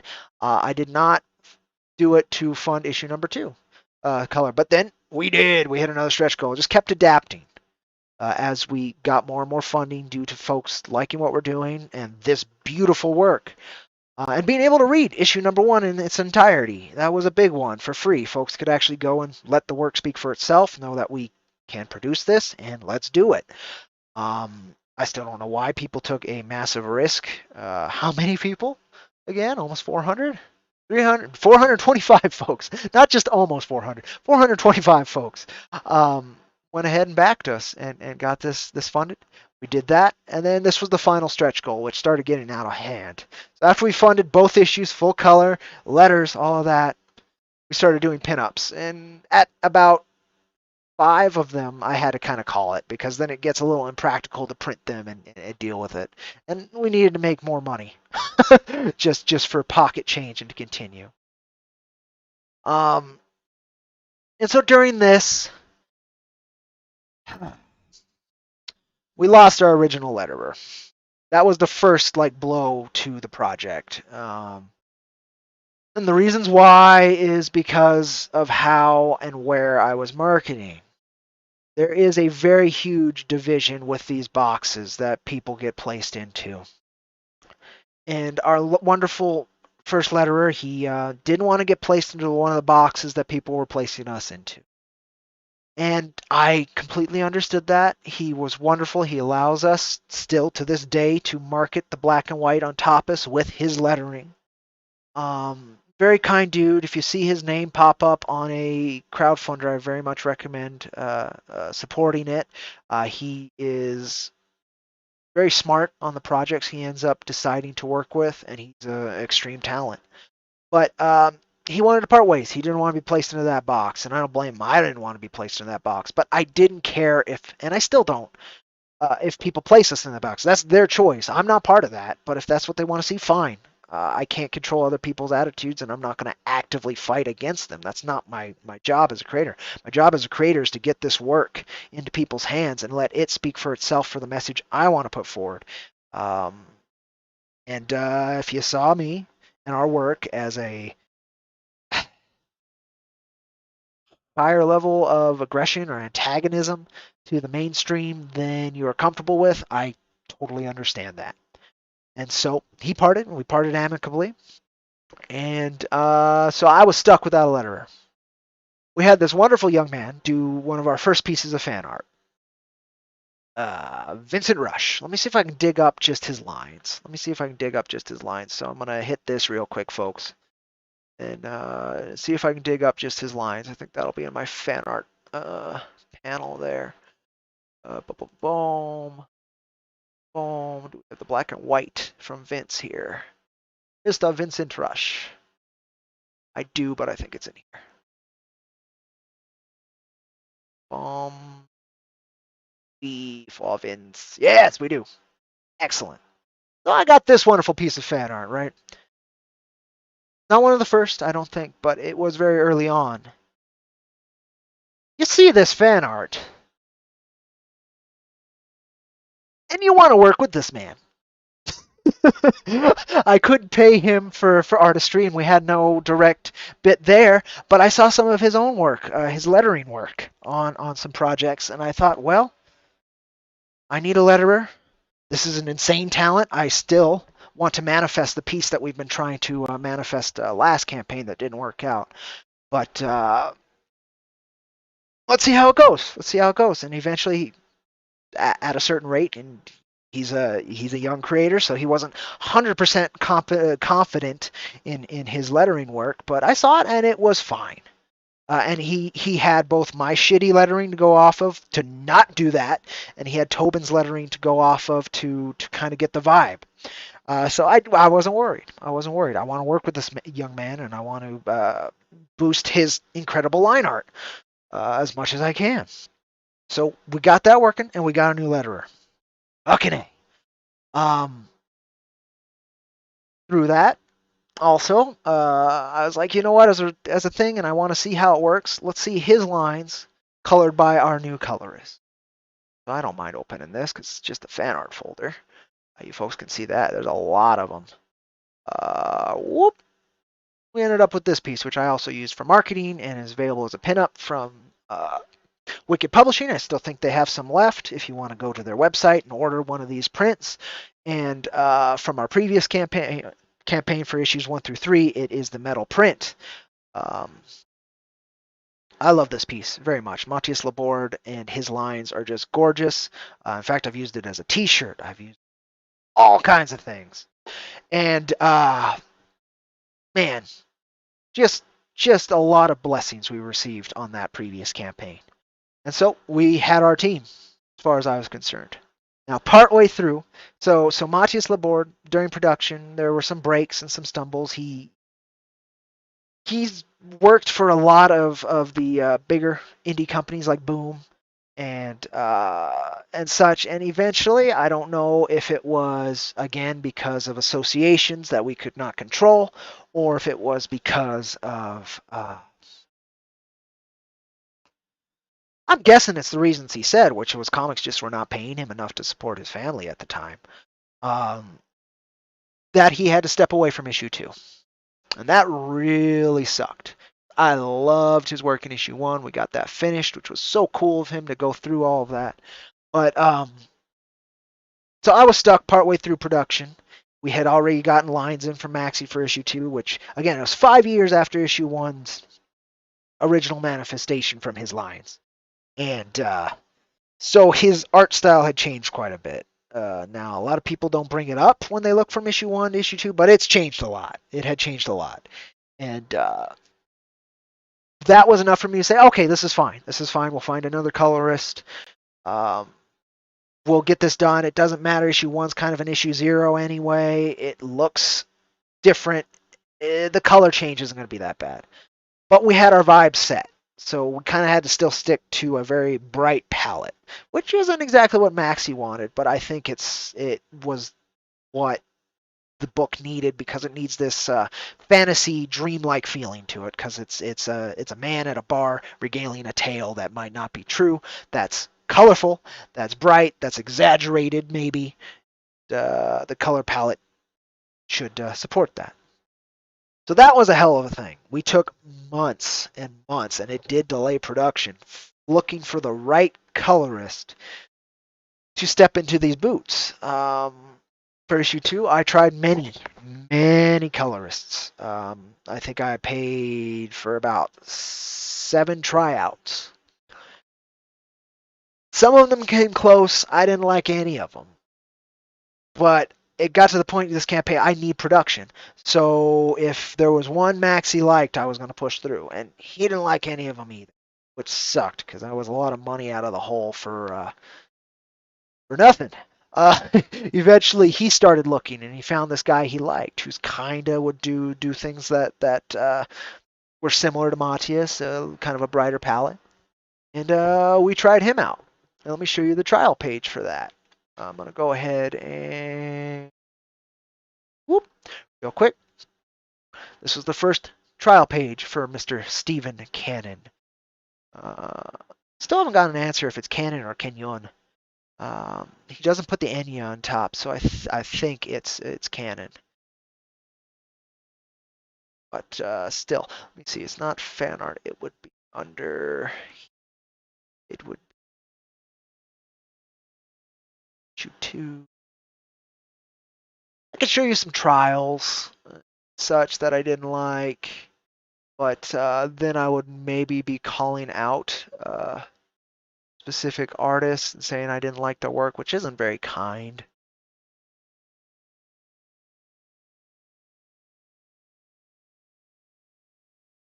I don't really want to do that. Same as that one. Yeah, but it's closer to the final. So I'm not going to call out the guys' names, but I would like to show you some of the trials, just because I want to show you the whole journey. So here's 2. I'd like to find the. No, that's it. So here's 2 of the trials. Here's 2 of the trials. We can close that and open that. Here's 2 of the trials that. Can I hide the name a little bit easier? It's kind of hard to hide that name, isn't it? I can do it. I can do it. I just haven't figured it out yet. Do this, and then I can raise it. No, no, no, no, no. Shrink it. Shrink it all the way. Shrink it all the way. I can just place it above that. Ha ha! Hiding the names. I found it. All right, so let's show you these. Let's show you these. Oh man, and we are on like point 10 of like 55 points. So I'm gonna be here a while, folks. So if you're enjoying this, thank you so much for joining. And I will be getting the comments here in a second. Let me show you these trials. Ooh. So here's 2 of the trials.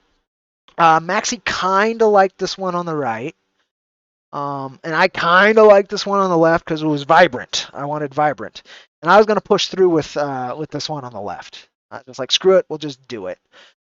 Neither of them were correct. And I'm glad Maxie and I kind of decided, yeah, it's still not right. I know we're on a time limit. I know we're making people wait for this thing they backed, but we got to do it right. This is our, this is our work. We've got to do it right. And I didn't want to have colors that didn't gel correctly on his pages just to put something out, right? So here's 2 examples of what we didn't go with. And then Maxie and I pushed through. And so this was months. This was months of delay that I personally found unacceptable, but you do what you got to do. You do what you got to do. Let me find the wonderful Stephen Cannon's first piece here. Where can I do it? That's not that one. It's not that one. Colors JPEG. Is it just colors? So Stephen came back with this. Eventually Maxie kind of found him, I believe, on Instagram. I looked at his work and I was like, okay, it's got it, but let's try him out as usual. And if it doesn't work, it doesn't work, right? So we got this back. Whoop. Got this back. This was the page I wanted to try everything out and see it. And I wasn't sold, to be honest. The fact that these 2 panels, the coloration bled together so much, I was like, eh. But I get it now. I didn't get it then. Maxie got it then. He loved it. But I didn't get it then. I was like, you know what? This is still the best we're going to find, I think. Maxie likes it. I get it. Okay. The only thing, and we didn't get this exact thing back. We got something very similar. It was a little less. The only thing that we really needed to communicate to Stephen was texturing. It needed to feel gritty. It needed to feel deep. It needed to feel rough, gritty. And so we ended up with this after those notes. And once I was like, you know what? this one I can push through. We're not going to look for anybody else. This is fine. And then as I kept getting pages in, there was just no fucking competition. He knew exactly what we wanted. Once we got 4 and 5 in the double page spread, I knew it. There was no question that we'd continue to work with him as long as he wanted to work with us. And so we pushed through with those colors, and there were more delays. Maxie had a vacation he needed to take. There was a lot of stumbles, let's say, that still to come. But at that point, we had our team. And so I knew we could push through those stumbles. It's just needed to do that, right? We just need to push through them. Go ahead and exit that. We don't need that anymore. Let me bring up my notes again. And I think this will be the best time for me to check out chat. Did I close that like a... No, it's because it's up here. That's why. Let me move this over here, and then I will address you kind folks in chat. And thank you so much for being here. We've got a long way to go, folks. We've got a lot more story to tell. Hopefully, it'll continue to be worthwhile, right? If not, again, it's content down, so I'm always happy to get content down. Where did I put that script? It's not a script. It's an outline, so I kind of have points to go through. Untitled, there it is. I want to make sure I might be hitting some things out of order, and that's fine. But yeah, so let me go up here. Here you go, folks. Starting here, Muttman, thank you so much for stopping by. He says good lettering can make a huge difference. Yeah, my arrogance at the time, I thought lettering was just putting words on pages, and yeah, no, it's an extreme art form, and good lettering can make or break a book. Know that now. Most starting out just do the best they can with the lettering. Exactly what I did. Civil War is great. I agree. It's what hooked me into what you could tell with a massive full universe, and really gave me heart to what I was trying to do with a massive full universe. Blackest Night, same thing. Thank you for stopping by. Laguna Munta. He does our wonderful music tracks that I play during most of this. It's either him or another guy called Alexander. Who is kind enough to let you use his tracks as long as you attribute him in the description below. So if you want to use the same metal tracks, check out the description below on this video. Mutt then says, you were one of the most inviting creators I encountered when I first jumped into this space. Jack Irons always looked like a high-tier professional book. I have no idea how I found these wonderful talents or why they want to work with me. Again, trying to be inviting, I don't know why you wouldn't be inviting. In this space, it's a massive cacophony where some folks are very loud and aggressive, and some folks are very loud, very just loud overall. And that's not. I did what I found. I did the opposite of what I found I didn't like when I got into the indie space as a reader and a creator. And it's just what I had to do. It's who I am. If you were here at the beginning of this thing, I had the two dreams. I had the one to be friends with everybody, the naive, without perspective and understanding of reality dream, and then I had the beginning to glimpse the depths of reality dream, which was much darker. So Jack is me trying to find that middle, and so that means I'm going to try and be as kind and try and communicate with every unique expression of existence I encounter as best I can, because I'll never encounter another expression like them. And me trying not to push forward a lot of darkness that I don't think we need to be pushing forward if we're aware of it. So yeah, I'm so glad it did, and that was a thing too. If it wasn't for our art team and for our wonderful presentation, I would never have had a foot in the door just as a person. I couldn't. Without Maxie's beautiful lines, and eventually Matthias Laborde's wonderful coloring was a massive foot forward.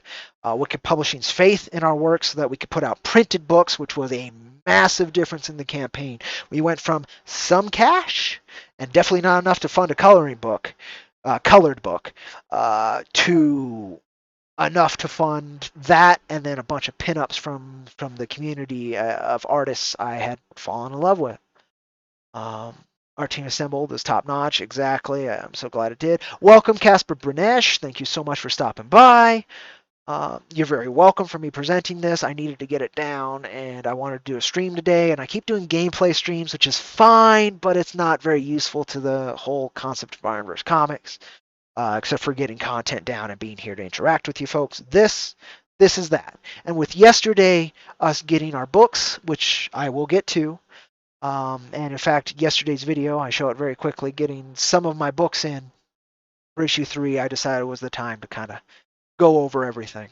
So I can respect and remember the journey to get there, and so that other folks can learn from it and hopefully not make the same mistakes and maybe make a few better decisions that I lucked into. Um, then Casper Nash is certainly a superior page. I think so too. Maxie certainly did. And now I can't imagine me not loving this page. I absolutely adore it. But then I didn't. And I can't tell you why. I'm too distant from then. Um, the only thing I can say is, again, these two panels just bled into each other for me. And they don't, but they do now. Oh, the other thing I had to point out, just for fun, to Steve, always light the cigarettes. I think a lot of them, the Protorets, a lot of them were not lit in the original page he brought in before I told him to. No, it was me. I wanted more texture. I needed it to be rough and gritty. And so that's what we ended up getting, though. Something rough, gritty, neon, kind of Blade Runner-y, but not as dark. Because it's a fantasy book. This is a sci-fi Western fantasy tale. And if you remove the fantasy from it, a lot of the high concepts become stupid. But if you have them as fantasy, then it's imagination, and it allows you to fit into this bigger symbology I'm trying to communicate. All right, so that was the second colorist. As you network the campaign, the peers, which I talked about, the timing, which I talked about, the dodging things, which I did talk about, a lot of ideas and things that are being pushed forward, and a lot of aggression I wanted no part of. The growth, which we spoke about. I spoke about Wicked. All right, we're getting through these. The colorist, yeah. The success, yeah. The printing troubles and the contract haggling. Okay, we'll get into that. All right. So after Wicked, picked us up and I started marketing it, I didn't sign any contract for quite some time. This is my first time dealing with a publishing company at that level. I had no perspective, but I knew that I could not just dive into it. I needed to understand the contract as best I could, top to bottom. Have money for a lawyer to look it over. Didn't have any of that, so I ran it by folks I could trust, and I just pushed through it. Anything I didn't like, I made sure I took a note of it and discussed it with Wicked. So this was a few months of haggling back and forth on the contract, them trying to explain why certain things were like they were, and me saying, if this covers you on this end, but the same thing can happen to me, then it should also cover me, yeah? And that was most of the haggling process was, some things were, so, if I made the publishing company look bad, and therefore the IP that they were helping produce, quote unquote, look bad, that they were covered, right? But I was not covered if they did the same thing. There were little things like that. That was mainly where I put my foot down. Most of the financial stuff I didn't have much of a problem with, and I would say I still don't, but that's not 100% true because I understand more. But the complexities of the actual situation between us, I totally understand it. And how our collaboration has manifested over this time, beautifully. I'm totally cool. But yeah, I've learned much. It was a great stepping stone. But don't jump right into it. I kind of did, even with months of haggling over this contract. And there were things I did not understand that I thought I did. So that's always a possibility. So if you can, do bring it by a lawyer. If you can, somebody who actually understands how these mechanics work. I'm currently dealing with the mechanics of death and legality. And you go in unprepared, like I kind of had to be forced into in this current situation, you're gonna have a bad time. To quote the South Park thing, it's not if you French fry when you should pizza, you're gonna have a bad time. So if you're going too fast when you should be going real slow, you're gonna have some trouble. But in the context of my situation, trying to get these books out, trying to make sure that there was a printing of them coming, that everybody was taken care of and being shipped to, even with the innate built-in problem of adding printed books to an all-digital campaign. So there were no tiers that collected people's addresses. So I had to do that completely manually. That was a hell of a fight. We fucking did it. And then Wicked Publishing delivered them around the world. Jack Irons, the Steel Cowboy, has been delivered around the world once, and it's going to happen again very soon. And I couldn't have dreamed for that. Between both campaigns, we have printed 2,000 issues now, and they've gone across the world. I couldn't have even. Again, I didn't find that feasible. I just wanted to create another digital issue that people can go look at online. That was enough for me. It wasn't enough for you folks who wanted this book, and I am so blessed for that. Now, the printing had some trouble. Wicked Publishing, I did not have the full perspective of what they were. Um, and they had a lot to learn too, and still do, and I do too. That's okay, a point I think I need to get across. And why, and it feeds into my problem with rigidity. It really does. Is you can have these concepts and these ideas of what these processes are, these monoliths. And it's the same thing when you're a child and figuring out what an adult is. It's the same idea. Do you think when you're a kid, you think an adult has it all together, that they understand all these mechanics and that they are, they have them down. They know how to work within them, and no, that's not truth. That's the perspective an adult needs to put forward so that a child has something to aspire to, so that we improve and become better. But we are not at a pinnacle. We are not perfect, and we don't know what we're doing. Um, a lot of the time, and a lot of different perspectives, and so that was me coming to comics. There was a lot of that, and going through the printing process and figuring out how to get this done. You realize there's more wiggle room and more necessary growth than you could have even fathomed, you could have imagined. Um, and so it's important to come into any business relationship with that idea that even if you're going into a giant monolith, I'm assuming, a big motherfucker like Marvel or DC, I'm sure it's a lot looser and a lot more based on adaptation and just making the thing be able to happen than it is a rigid process. I can I can almost guarantee it. And so when things are falling apart, understand that that's part of it. It's part of the growth. You're trying to figure out how to make this thing work.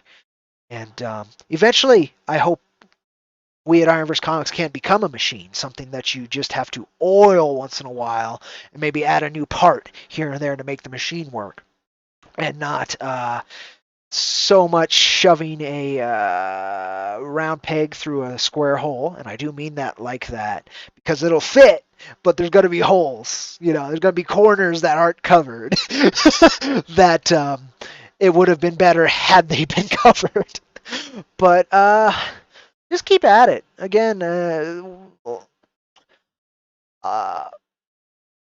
thesis of Jack Irons 1 through 3. It's presented in issue 1, and one of the points is tenacity will get you through anything.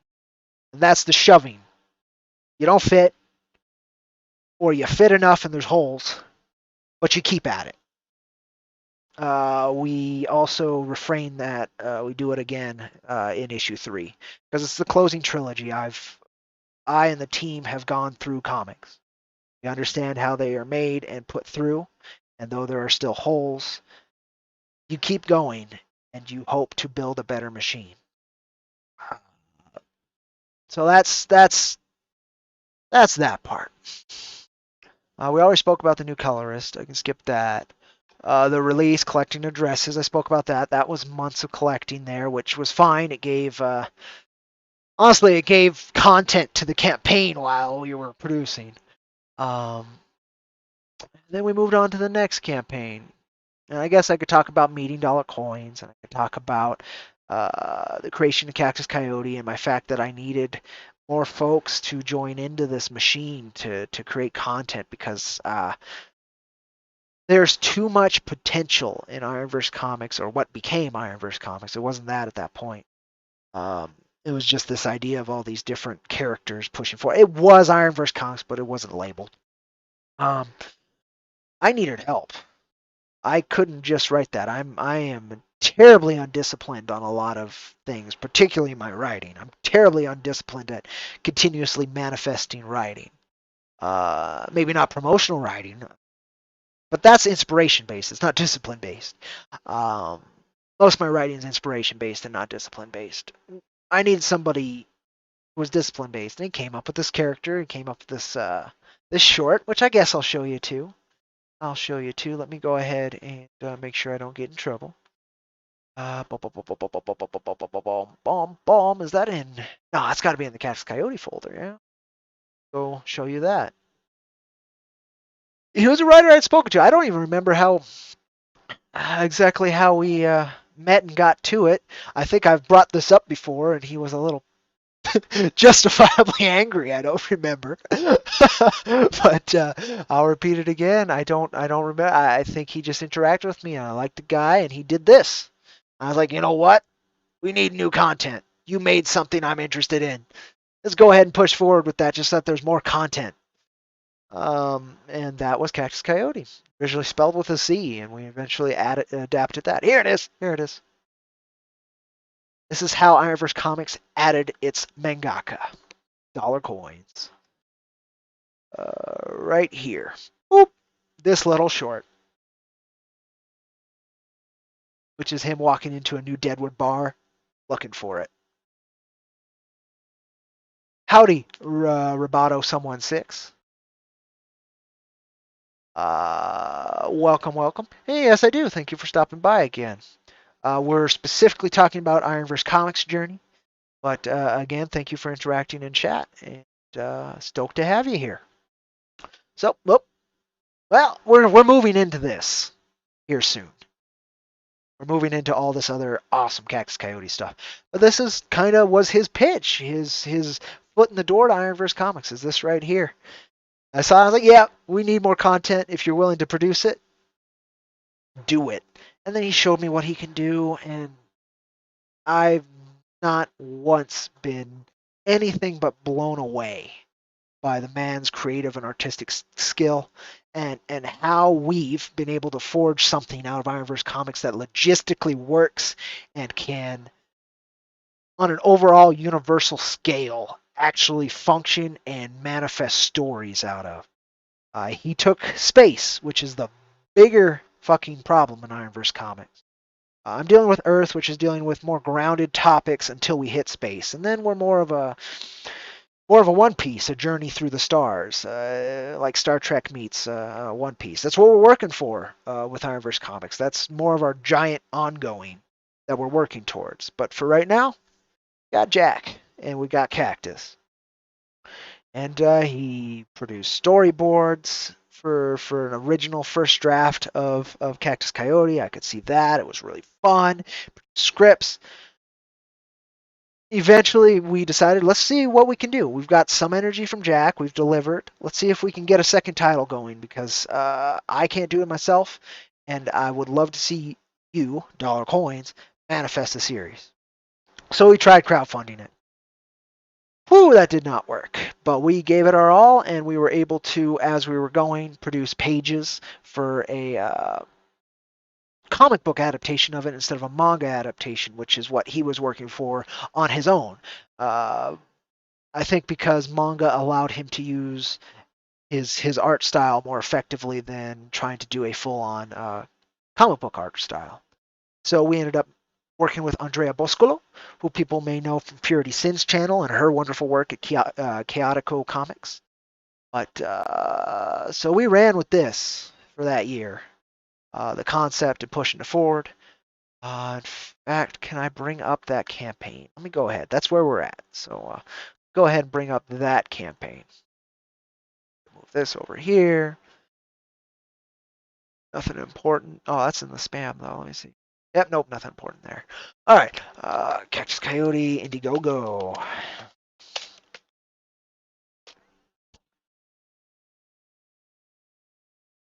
Promo art, promo art.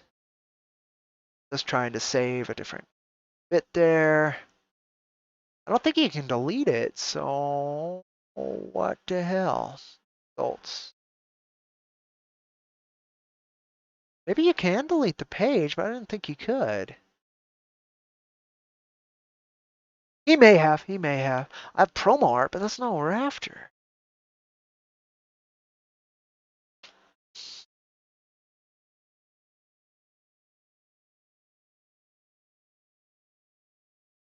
I think it would pull right up on Indiegogo.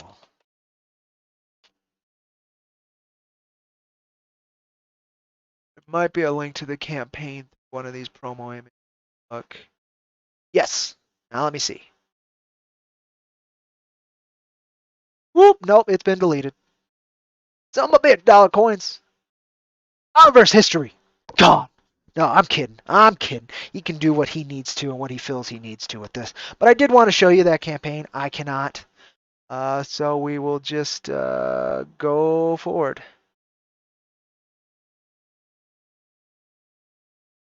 Whoop. See, where did it go? It's not here. Cactus Coyote 1. It's right here. It is gone. So we pushed through with that. It did not fund. I wanted to talk about the tiers. I wanted to talk about those reasons, but I can't. So I guess we'll push forward with that. What I can do is show you the preview manga that we continue to push. Now, this is an edited version of it that was entered into the Shonen Jump Tezuka contest this last year, but doesn't change things. Wonderful colors by Stephen Cannon again. Just could not stop working with this wonderful young man. And Andrea Boscolo did some promo art for it. So check it out. I'm going to go ahead and throw the link in the chat here, but just ironversecomics.com. It's easy enough to find everything we've pretty much ever done on there. Reads right to left. It is a manga. But this is the main work that we ended up manifesting. It's 42 pages. Beautiful work. Very fun stuff. That's one of the added pages. He lettered this. There was another version that was up on Tapas for a long time that I had lettered and overzealously edited, so that's gone. But check it out. Give you an idea of what Cactus Coyote is. And we're going to be pushing forward with that again this year, one way or another. I'm very excited to see that get pushed forward. But yeah, check it out at that link. That's the other journey of IronVerse Comics I hope to see more manifest. Because, man, he has written so much for it, and it was so fun. It's so fun, and I want to share it with you folks so badly. What I can do this one more time, and I can close this. But yeah, more on Cactus Coyote down the line. Please check out that link to read about it, and then we want to hear about it. That's the thing too, is Jack ends up getting a lot of interesting comments and such, but I want to hear more about folks' thoughts on Cactus Coyote. Again, ironversecomics.com for basically everything we need. You need if you're interested. I get rid of that and get rid of that. I get rid of that. Only 2 hours. All right, we're pushing forward. Pretty good, pretty good. As always, any questions in chat on any of this, I am happy to answer. There's a lot of promotional stuff I might need to answer. Uh-oh. Uh-oh. So we've gone through that. We've gone through the delivery of issue number 2, so our first successful crowdfunder. I think we're working towards the issue 3 crowdfunder, aren't we? Where's my script here?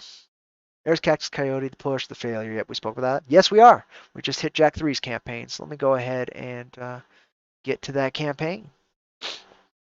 All right, there's that campaign, which again, I adapt everything throughout the campaign as we get new art and stuff manifested. So what you see on the campaign pages and what we started out with, and I can't really show you what we started out with because constant state of adaptation. Let me check some things first, though, folks. So again, if you have any questions, I'm happy to answer those while I'm checking this out.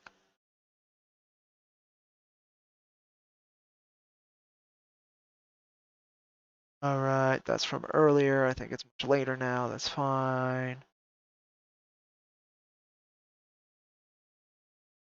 All right, that's not my deal. Let's see through here. Important that needs to be answered quickly. That's the thing. It's a constant drive to keep the awareness and uh, make sure people understand that they're respected when they interact with us. So here, that. All right, cool. Yeah, just folks being awesome and sharing this stream. I appreciate it very much. In fact, I should share it here too. That's me being goofy. Go ahead and do that. If you hear me mirroring my audio, I apologize. Hopefully, it won't play it right away, but it might. So if it does, again, I apologize.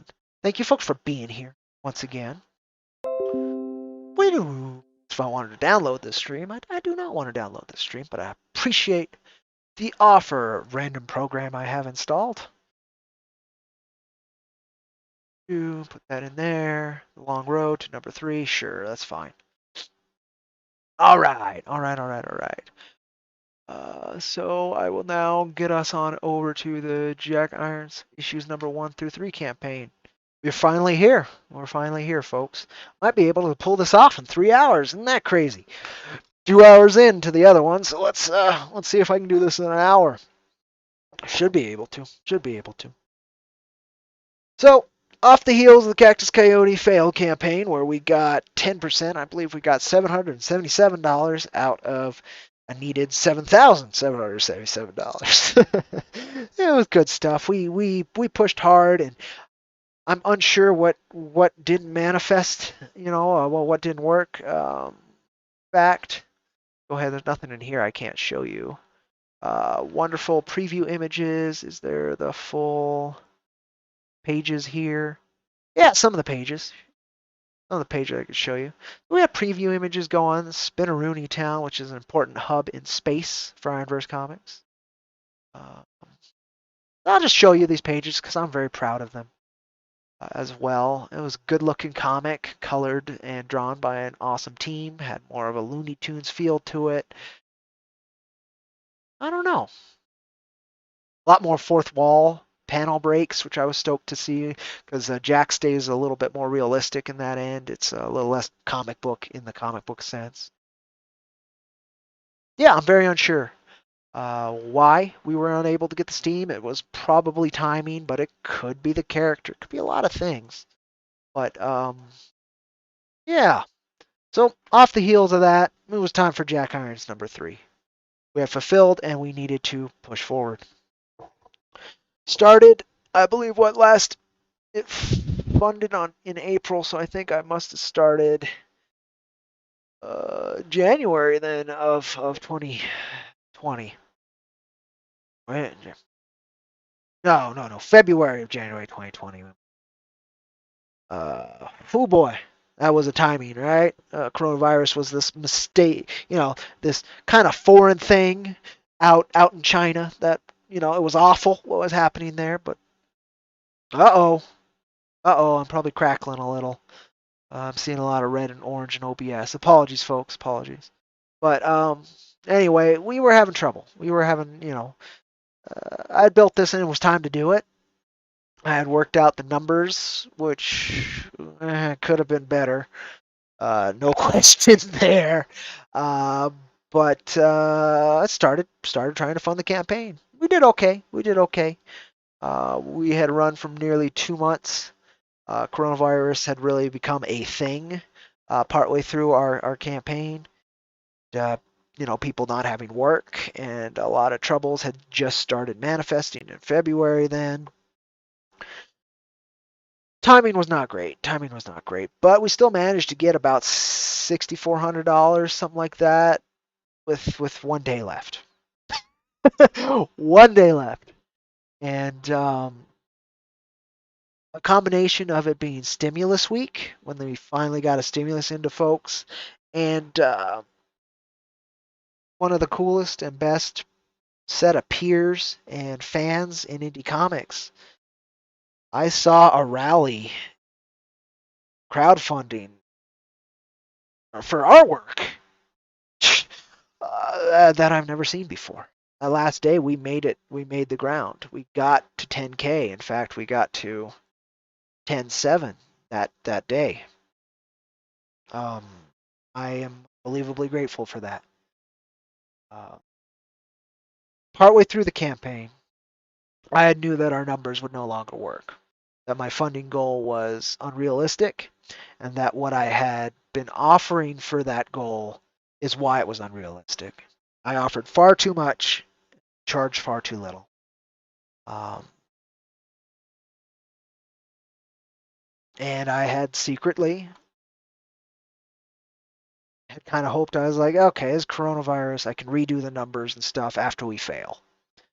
But to honor our fans, honor my artists, and honor the efforts that we had already put forward into it, I wouldn't slow down with pushing. I'd give it my all anyway, and there was still a chance we could fund high enough that my mistakes wouldn't matter. Oh boy.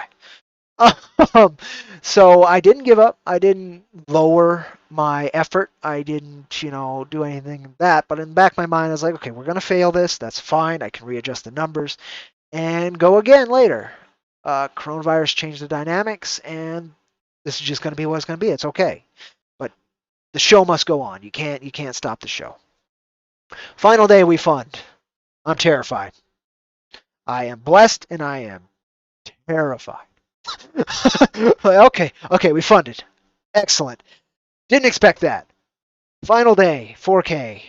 More than anything else. Can I even show you guys that? I can prove it. Yeah, I can.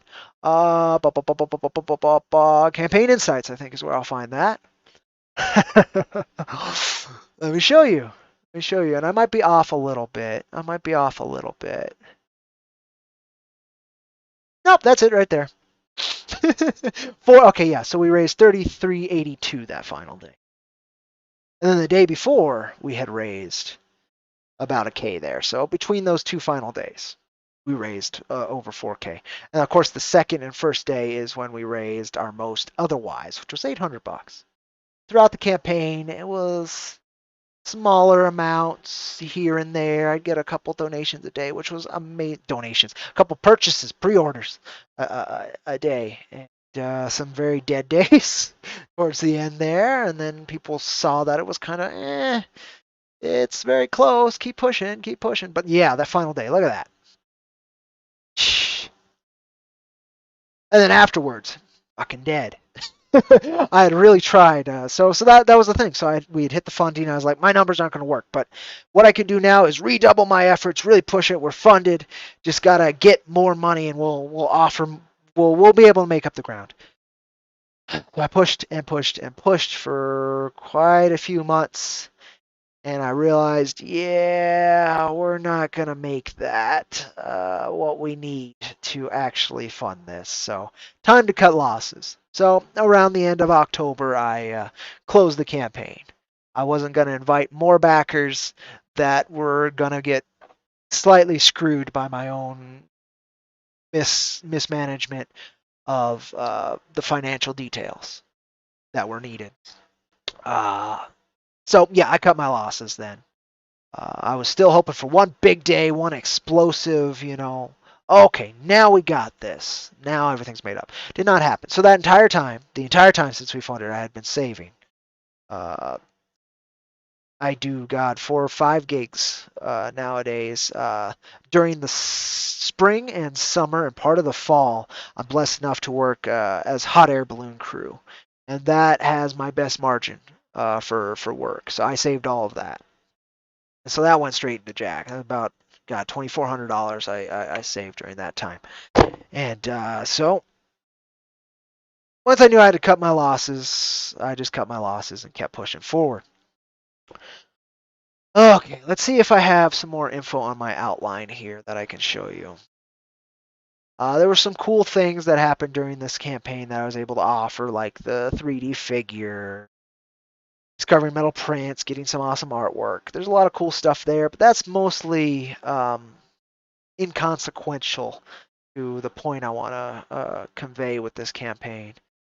Let's see. The mistakes. Yeah, that's what we were just talking about, which was me undervaluing the financial situation of what I was offering. Don't do that. Have your fucking numbers ready. The timing. Spoke of that. Everybody was really hurting, and they still are, and that really hasn't changed thanks to this global pandemic. My continuous push and hope that we could rise above it. Yeah, we spoke about that. The show must go on. We spoke about that. That even when I knew we were screwed, I kind of had to keep the energy to honor our fans and our friends, and to keep the hope alive that maybe we would explode, and then my mistakes would not matter.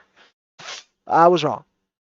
The Rise. We spoke about that, which was the final day where friends, our fans, just fucking rallied in a way I've never seen in indie comics since.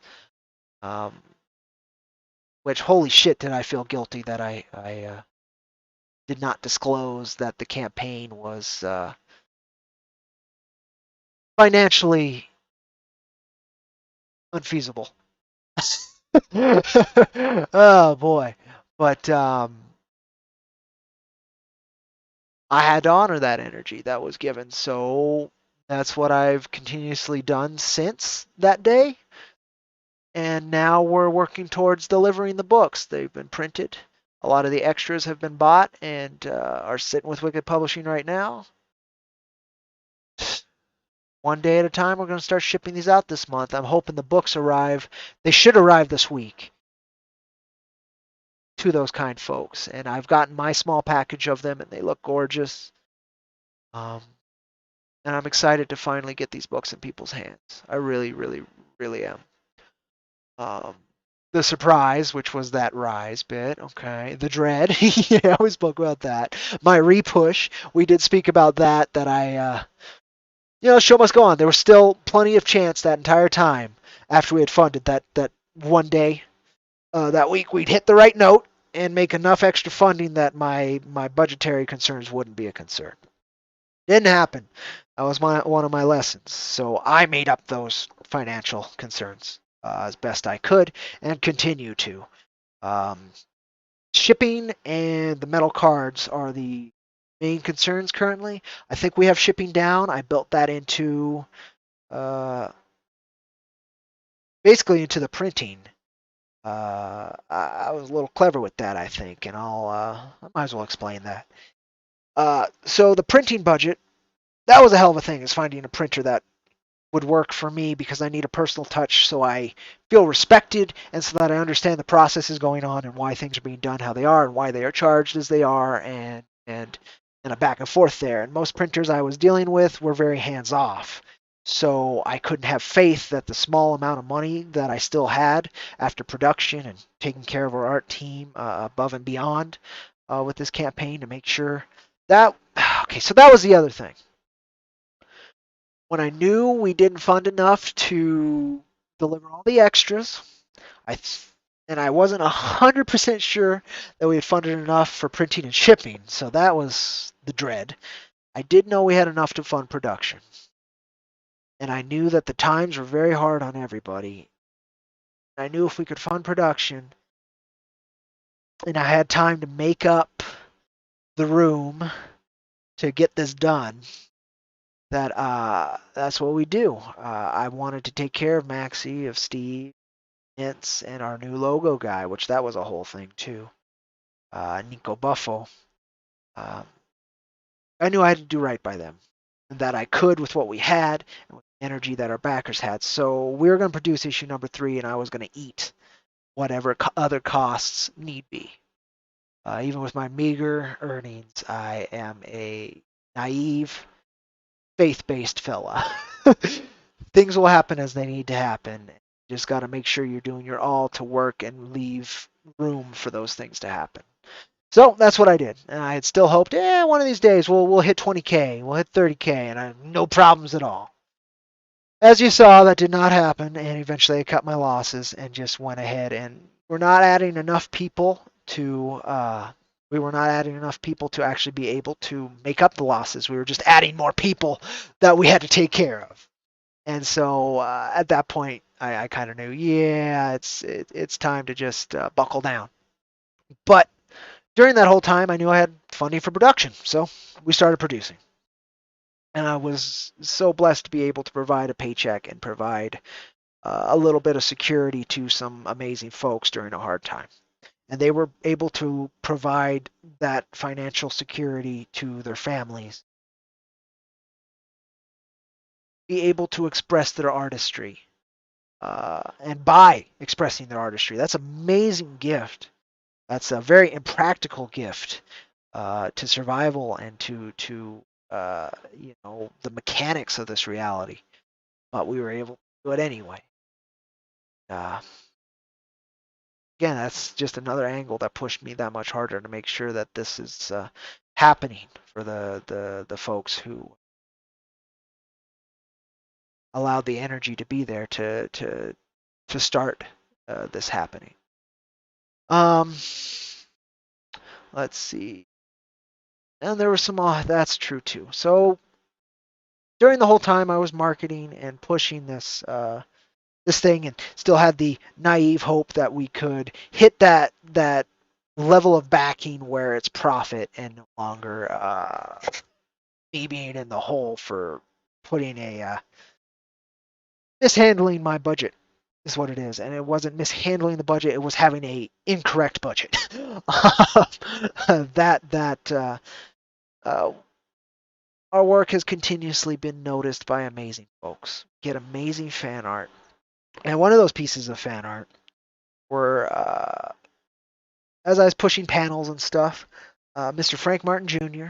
of Marvel fame, he's still their go-to colorist for their biggest books, as well as AWA Studios' go-to colorist for basically everything. Um, Noticed our work and colored an amazing panel for Jack number 3 that he had noticed, and I used that for my profile icon on so many things, just because of how amazing he made this one small image to this big, beautiful, textured painting. Very blessed by that. So we added him. When he did that, I spoke to him, and I thought we were doing variant covers for the printings because I didn't want to offer the same exact issues for this number 3 campaign when we're offering 1 and 2 as we did the last one. The last one I wanted them to be relatively exclusive covers. And I wanted to have exclusive covers for this as well. A little extra work for our team and a chance to redefine some things and work out. So variant cover colorists were a thing. And so when I have this guy who had colored a panel, who was amazing, and did it for free, uh, just as fan art and to support our work, I'm going to say hi. I'm going to say hi when it's one of the top colorists in the business, right? And so we spoke, and he had thought, well, there's a good chance I'll have the time and the space to be able to color a variant cover for you. Holy shit, was I blown away. So that was part of our marketing. It ended up being part of it. And sad to say, his life changed during that period. And again, the virus was part of that. And Marvel going pencils down was part of it. There was a lot that went on through the guy. So eventually we were unable to make that happen, which disappointed him and disappointed us. In fact, he says he still owes us a cover, and I will hold him to that if I'm able to, as things improve and as we push forward with this. Maybe even issue number 4's campaign. We'll see. But so that was another hurdle I had to deal with. Is that I was offering this amazing cover and manifest it. Um, we have the most patient, supportive, and understanding backers in indie comics, as far as I'm concerned, with the amount of mistakes I have continuously made and the stumbles that our campaigns have gone through. I know we have continuously proved that we can move through them, and I hope that helps prove your faith in work worthy. But still, I I feel a tinge of guilt that we are not doing better. But we pushed through. So that was the Frank Martin thing. I'm hoping to continue to move. Next thing on my list is the adaptations. Let me go ahead and show that Frank Martin thing. I'll put that up for a minute just so that you guys are looking at something different, right? Let me go ahead and that. Uh, I don't have that open. That's goofy. Okay, let's go to fan art. It is fan art from an industry pro. We actually have more pieces of fan art from industry pros than you'd expect. Continuously reminded what we're doing is worthwhile, but but also that I need to prove that it's worthwhile continuously. So here's the Frank Martin Jr. piece. We'll just have that up for a little while I'm talking. I still use this for so many different things, and it's a lot to me. Um, so the adaptations, we had variant cover colorists. We snagged Raven Monroe of Rags and Machi the Lazy Witch, and I think Cookies and Cream is the next project she's working on. Very cool younger talent. I wanted to do her, Frank Martin Jr., and Stephen Cannon as our three cover colorists. Sadly, again, as I just said, we weren't able to get Frank Martin to be able to do that just because pencils down, and then they slammed him with work. And he had to move. There's a lot of reasons. Life and time changes dynamics very quickly. Uh, but we got her wonderful color covers on issue number 2, and we got Steve to color issue number 1, which the original cover was colored by Matthias Laborde, so it was a variant cover colorist and allowed him to put his footprint on issue number 1 as well, which I'm so happy we were able to do. It's a very cool cover, and I just kept adapting as best I can throughout that. We hit a stretch goal to provide everybody a metal card, which I should not have had, but I'm going to get folks that card. I'm still waiting for the company to get back to me with a quote so I know if I can do it or not soon rather than later. I'm going to sign all of them, I think. I think that shipment's going to go to me and be getting those separately from the comics, sadly. But a lot of people wanted signature stuff, and so that's the best way I can do that anyway. So I'm hoping that'll make up for it. Let's see what else happened. They added the realizations, how hard this thing really is, and how blessed I am to continue to do it as we are. And then I spoke about the financial bits that hopefully I have covered. We spoke about that. The production. Um, there were no real troubles there. It went slow, as it kind of usually can go, depending on a lot of things, and we have to get things right. But we got it done, and we got it done within a reasonable amount of time, and got issue number 3's digital out ASAP, which of course I closed in October. We delivered the digital in November. So the digital has been out for number 3 for a few months now to backers. Once the number 3 physical starts hitting backers, we may release the digital publicly of number 3 through a couple different places. First and foremost, Wicked Publishing. And you can take a look at it via our Patreon right now for $1 if you're kind enough to want to support that. Jack Iron Steel Cowboy Patreon. You'll find us again IronVerseComics.com. It's right there at the top. Check it out. A lot of free content. Things like this go up there all the time. Mainly video content, but check it out. And that's the other way that you can snag our first 2 issues as well. The digital release. It was well received to the people I expected it to be well received, and we didn't get any negative notes from anybody. So I'm hoping a public release of the digital number 3 alongside the physical release to backers. I'll get more information on how we did with issue number 3. I enjoy number 3 quite a bit, and it leads perfectly into what we're going to keep doing. But I want to hear the reaction from folks who have been waiting so long for it, and if disappointment, I want to know that. The search for a printer, that was a hell of a thing, both within budget and with the right amount of communication. I eventually found that in API Print Productions. Um, my previous experience with a lot of the proofing process and with another printer through Wicked Publishing was different than the expectations API has. So there was a lot of back and forth figuring out how to meet a mid ground where I have the confidence that our books won't just be, you know, will be handled kindly, that and the definition of a printer proof. The industry definition is very different than the one I had come to experience with our previous printing efforts. But at the end of the day, with the books I've gotten from them just yesterday again, beautiful work, and I am happy to continue working with these folks in the future. Um, lessons with the printer, receiving the proofs. Yeah, that was a whole thing. So I guess I'll get into that. I might as well let people know. The industry definition of a proof is not what my original definition of a proof was. My original definition of a proof was a proof of the item that I will be ordering from the printers.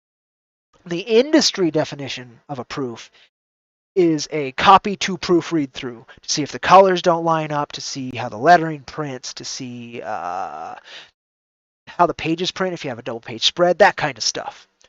That's the industry definition, and I get it.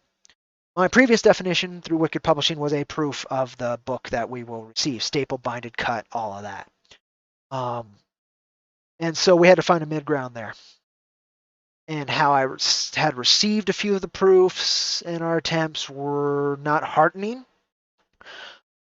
So it took a while to work through that, so that I knew that our backers would be getting a decent product within a price range I could afford. And we found that mid ground. And wonderful contact at API has been amazing. He helped work on our double page spreads so they align properly to the printing process. Been a wonderful blessing to meet the man and to continuously work with him. And I'm, again, excited to continue working with these folks. Particularly him, to be honest. The other parts of the business and learning the hierarchies and the interactions that happen there, there's some things that could be done better, in my opinion. But I couldn't, out of like 7 printers I looked at, there wasn't a single one that had the personal connection like I have with API. So, and I needed that. I absolutely needed that because in all of my business dealings, I need that. I need to be dealing with a person, not an entity, not a corporation. Makes a big difference to my faith in this whole thing that I'm. The fight to understand the business. Yep, that was it. There is that there was a lot of cogs and wheels and how the machines are greased and how the machines work that I needed to learn. I was proud to be able to, and again, I couldn't have done that without this personal connection with a printer. And that was my problem with a lot of the other printers. Is that whole bit would be gone, and I'd be stuck with, well, you're ordering a product, here's the product you get, and there was no in between. There was no process. There was no understanding and back and forth, and I just cannot function that way. So, again, very cool. The adaptations and the risks taken. That was with the printer again. Eventually, we came to a compromise, but that compromise did include some risks on my part and some faith that I had to just have. Um, so there's still some of that needing to happen because we haven't opened up the vast majority of the books because they haven't arrived at Wicked Publishing yet. Hopefully in a couple days they will, and we'll be discussing that with people. If they're packaged anything like what I received from those kind folks at the printer, then we're fine. We're fine, and there will be no troubles and no further adaptation. But if not, yeah, we're gonna go from there. I will fight for the best thing I can for our amazing backers. That's to push through. Part of that is letting a little bit more to faith than I am usually comfortable with. But there's been a lot of that with these things happen. So I'm continuously coming to find what levels of faith you need and what levels you need, what are acceptable, and then what's unacceptable. That's the continuously growing process of understanding as I network and make new business connections and new creative endeavors manifest. Uh, and then we finally come to the last bit, which is having these issues in hand. So we've done that before. I had two wonderful issues manifest in my hands before this previous campaign. And there's very few things like that for a comic creator, particularly at the level that we manifest them. Most people say, and as Muttman said earlier, we put forward a very professional work. Now, we are. So let's say independent comics, the most professional. Now, I don't mean in terms of the creator interactions, I don't mean in terms of the story, but in terms, or even the art in a lot of cases. But in terms of the presentation and getting the books printed and out to folks and the graphic design and how it's all laid out, let's say top tier, you get Dark Horse and you get Image Comics and Boom and currently Scout, who wasn't really around when I started as far as I could tell. They're very much quieter. AWA. There's a lot of these folks who get that business end, the presentation end, the making it look like a comic book end. Um, I think we've been doing that very well since the beginning. And the fact that our artistry and our wonderful artists are above that. Now, my writing, that's up to people's opinion. I'm not going to toot my own horn there. I enjoy my writing. I enjoy what I'm trying to put forward with it. But I think it is probably the weakest part of our presentation and of our work. I'm okay with that. I only have room to grow. But nonetheless, we definitely compete up there. But as you'll see, even in our current printings of it, there's some mistakes, particularly since we had to. We decided we didn't have to. We decided to. Well, we did have to. We had to find a new graphic designer for issue 3, and since we were doing that and we were doing new covers, we decided to have that same designer, Nico Buffo, work on issues 1 and 2, the reprinting, so that they were more uniform. And I love how we came up with that. I think our books now, at least the layout and the design, the back covers, the front covers, the credits pages, they're all more formalized, and I think they help set the tone we want to set much better than our previous efforts.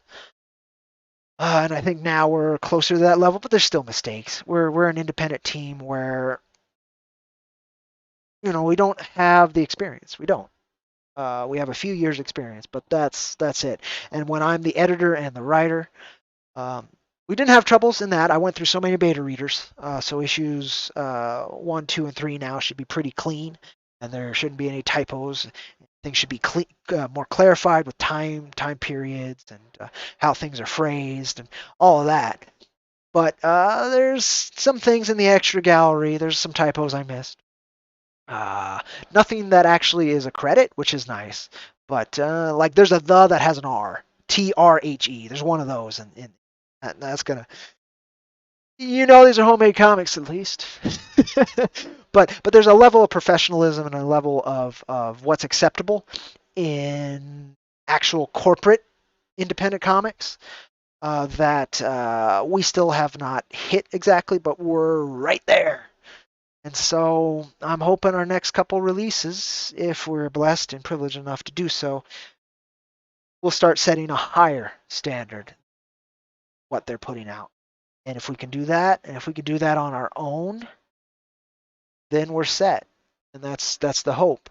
If we have to adapt later and go through different things, I'd love to.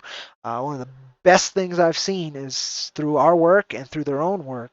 Stephen Cannon, Maxi Dallo, they've been able to find lots of cool, more professional gigs. And I hope to keep up so I can keep working with these guys. But you never know. You never know. Look out for Maxi and Steve's first appearance in Heavy Metal Magazine coming soon. I'm so jealous. Uh, so, and I've been blessed to be a part of that journey. So if the paths diverge down the line, that's how it goes. But I guess that kind of sums up things, folks. I think we may be reaching that 3-hour mark. I'm not 100% sure. me go ahead and put another image up that I want to put for our final thing here. If anybody is still watching um, this, now will be the best time for questions on anything I've spoke about this entire time. It's been a long stream. I've been rambling pretty good, but I'm thinking I got some of the best information I can out in all of this. Um, but there's questions I can answer that I did not talk about in this, and even if I did, I'd love to elaborate on things while I'm still here. And I just want to express my gratitude to you folks for watching and helping us make the best of the Weird Space West. It's forged by you. Our little galactic Armageddon here would not exist without your kind faith and support, and almost more so patience.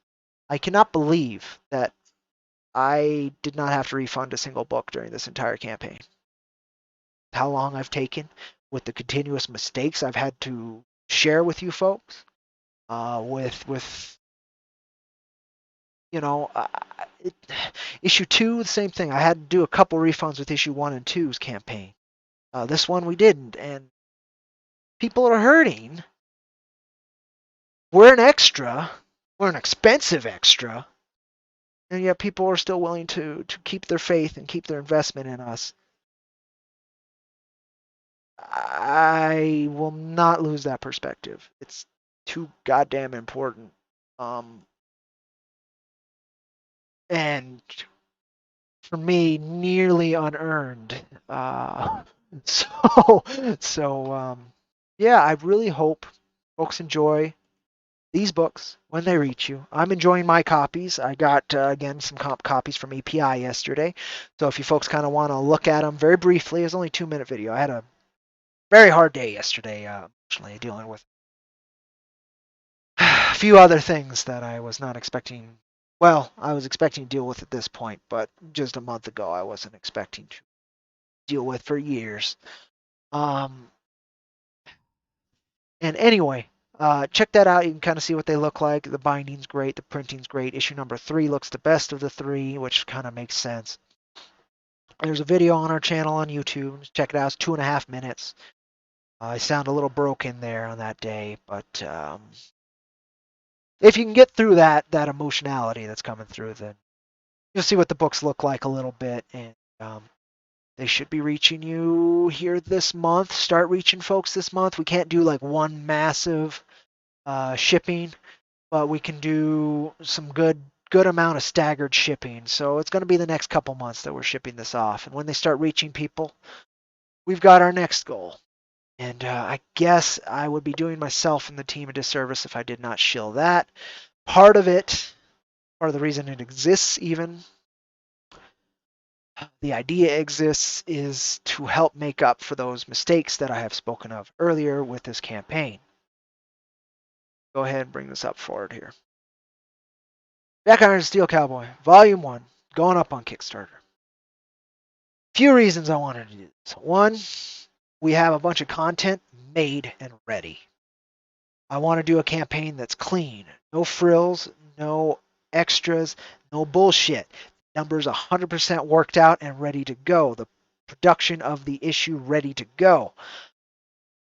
No mistakes. Prove to myself, and hopefully to some new backers, that I can handle this properly without having to be playing it by ear like we've done with both previous campaigns. Being able to play it by ear is wonderful. It's a good thing that you need to be able to do. But I want to be able to sell somebody something and they know exactly what they're getting and they'll get it quickly.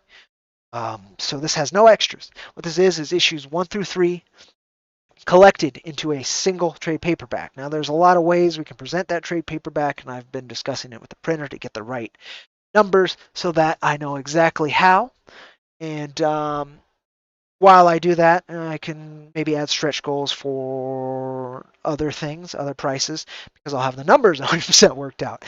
But that's down the line. The main goal is to collect 3 issues, which if you folks have already backed, it won't have anything new, it won't have any tweaks, so I'm not expecting previous backers to jump on this unless they're collectors.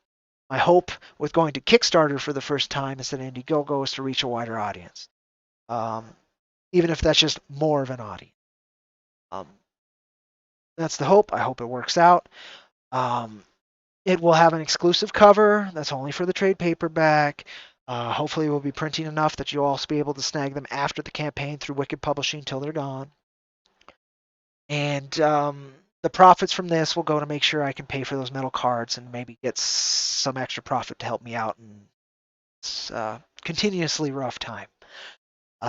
Check it out, folks, if you would. Sign up. It's not going to hurt you to sign up, even if you don't have any interest in purchasing. It helps my numbers look better. It helps my optics a little bit. And you can get updates on how it goes, even if you're a backer from Indiegogo and already have all the content that we'll be presenting except for that cover. The more footing we can get on Kickstarter and have both platforms going, I think the better IronVerse Comics can present itself and continue to grow. Check it out. I'm going to go ahead and drop the link in the description for anybody who's interested in signing up. If not, don't worry about it. I understand. If you're here, you're already been supporting us for a while, so I do not blame you for skipping this one. But part of this too, say this explodes, any profits go towards production of issue number 4, which script is written. And actually with Maxie, who has been kind enough to start at the pages as soon as his schedule allows. Believes in our IP very much, as earlier in the conversation here when I was talking about meeting him and signing on the things, you can kind of tell because he's stuck with us the entire time. It has been just an absolute blessing to this project. So we're pushing forward, folks. We're going to stick around. We're going to be as tenacious as possible to get these comic books out. I believe in the medium. I believe in the fans. I believe in our work. And I think those 3 things are enough to keep it going. Thank you all for your time. Again, if you have any questions, now's the time. Otherwise, I will start winding us down. I can't wait for these books to get in your hands. Waited so patiently. I want to know what you think of issue 3. It's and the finish of volume 1. It's the end of our first arc. It's the end of our introductory trilogy. Issue 1, you meet Jack and get an idea who he is. 2, you start to learn about what happened to the world and why Jack is where he is and forces that are prevalent in IronVerse Comics. Issue 3, you start his journey and meet an old friend of his. And I hope folks kind of get a satisfactory journey between 1 and 3. And I hope they'll be excited for number 4, where we start slightly more traditional storytelling with Jack Iron's Steel Cowboy. Yeah, thank you all so much. See if there's anything else I need to cover, but I think that did it, and we did it in about 3 hours, which is pretty cool. I expected that there to be a chance that I'd take longer. And to be honest, I put up that outline memory that I was using this whole time about 5 minutes before the stream. Again, seat of my pants. That's how I can do most things, but I want to get better. I want people to be able to have faith that not only can I play it by the seat of my pants, but we go unprepared and might not have to. That's and should not have to. Honestly, it should be a damn machine, not a jazz fucking performance.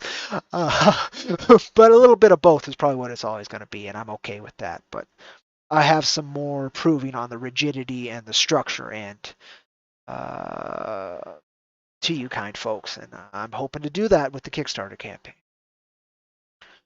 All right, let's see. Nothing here. I should have gotten any questions through any other platforms here, but it looks like most folks engaging were on YouTube. Thank you so much. If you're not subbed, please sub. If you like this video, please like it. And if you think it has any interesting information or any pertinent information for fellow creatives and comic creators, please share it around. It's part of why I do these things. It's the main reason I have a channel now. The channel's promotional, but the main reason, the thing that keeps me coming to it is to engage with our fan base and engage with creators and help build a better indie comics. even if that's through failure and sharing failure. Um, so please share it around if you think there's any good information. If you came in here late, consider checking it out from the beginning, please. I think the whole journey has something to it. Of course, I've probably missed many aspects of the journey, from the wonderful networking meetings, the things I've learned from other creators, um, to the amazing fan base that I continuously have been able to interact with and engage with. I'm sure I missed a bunch of things. So if you're watching this later and you get this far, any questions, go ahead, put them down in the comments below. If you have any now, now's the time in chat. Otherwise, I think I am winding it down. Going to cut this at 3 hours. I really cannot express the gratitude I have for everyone who's allowed me specifically to take this journey, and to share Jack's journey. Building IronVerse Comics has been unbelievably important to me, keeps me going, and the fact that it's being enjoyed, purchased, and funded. Not only is that the cherry on top, but that's the fuel that allows this fucking fire to explode. And I'm still very hopeful that we can reach the people these tales need to reach.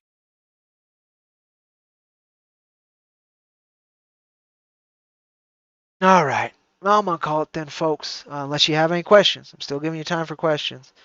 Uh, because, yeah, we got 5 minutes or so till I'm going to call it and run the wonderful conclusion and introduction video by Dollar Coins, Laguna Munta, and this version myself. I just added some filters and a couple end things, and I didn't do anything spectacular. It was just my first foray into video editing. It went okay. Again, jack all trades, master of none. I can do a lot of things. Very few of them well, but I can do them. So, yeah. All right, folks. Doesn't look like we're going to have any questions. I appreciate you for joining me. We actually got quite a few more viewers on a bunch of different platforms than I expected today. I thank you all for joining. Any questions that I couldn't get to here, please put down below. As you're watching, put them down below if you're watching this later. If you spent 3 hours of your time on our channel, that is incredible. It's how we build the best of the Weird Space West. IronVerseComics.com. Check out everything. Like, subscribe, share, all that good stuff. Help us grow our little galactic Armageddon. I'll catch you on that old rusty trail. I'm Cody. Thank you all for allowing me to be here. Take care, my friend.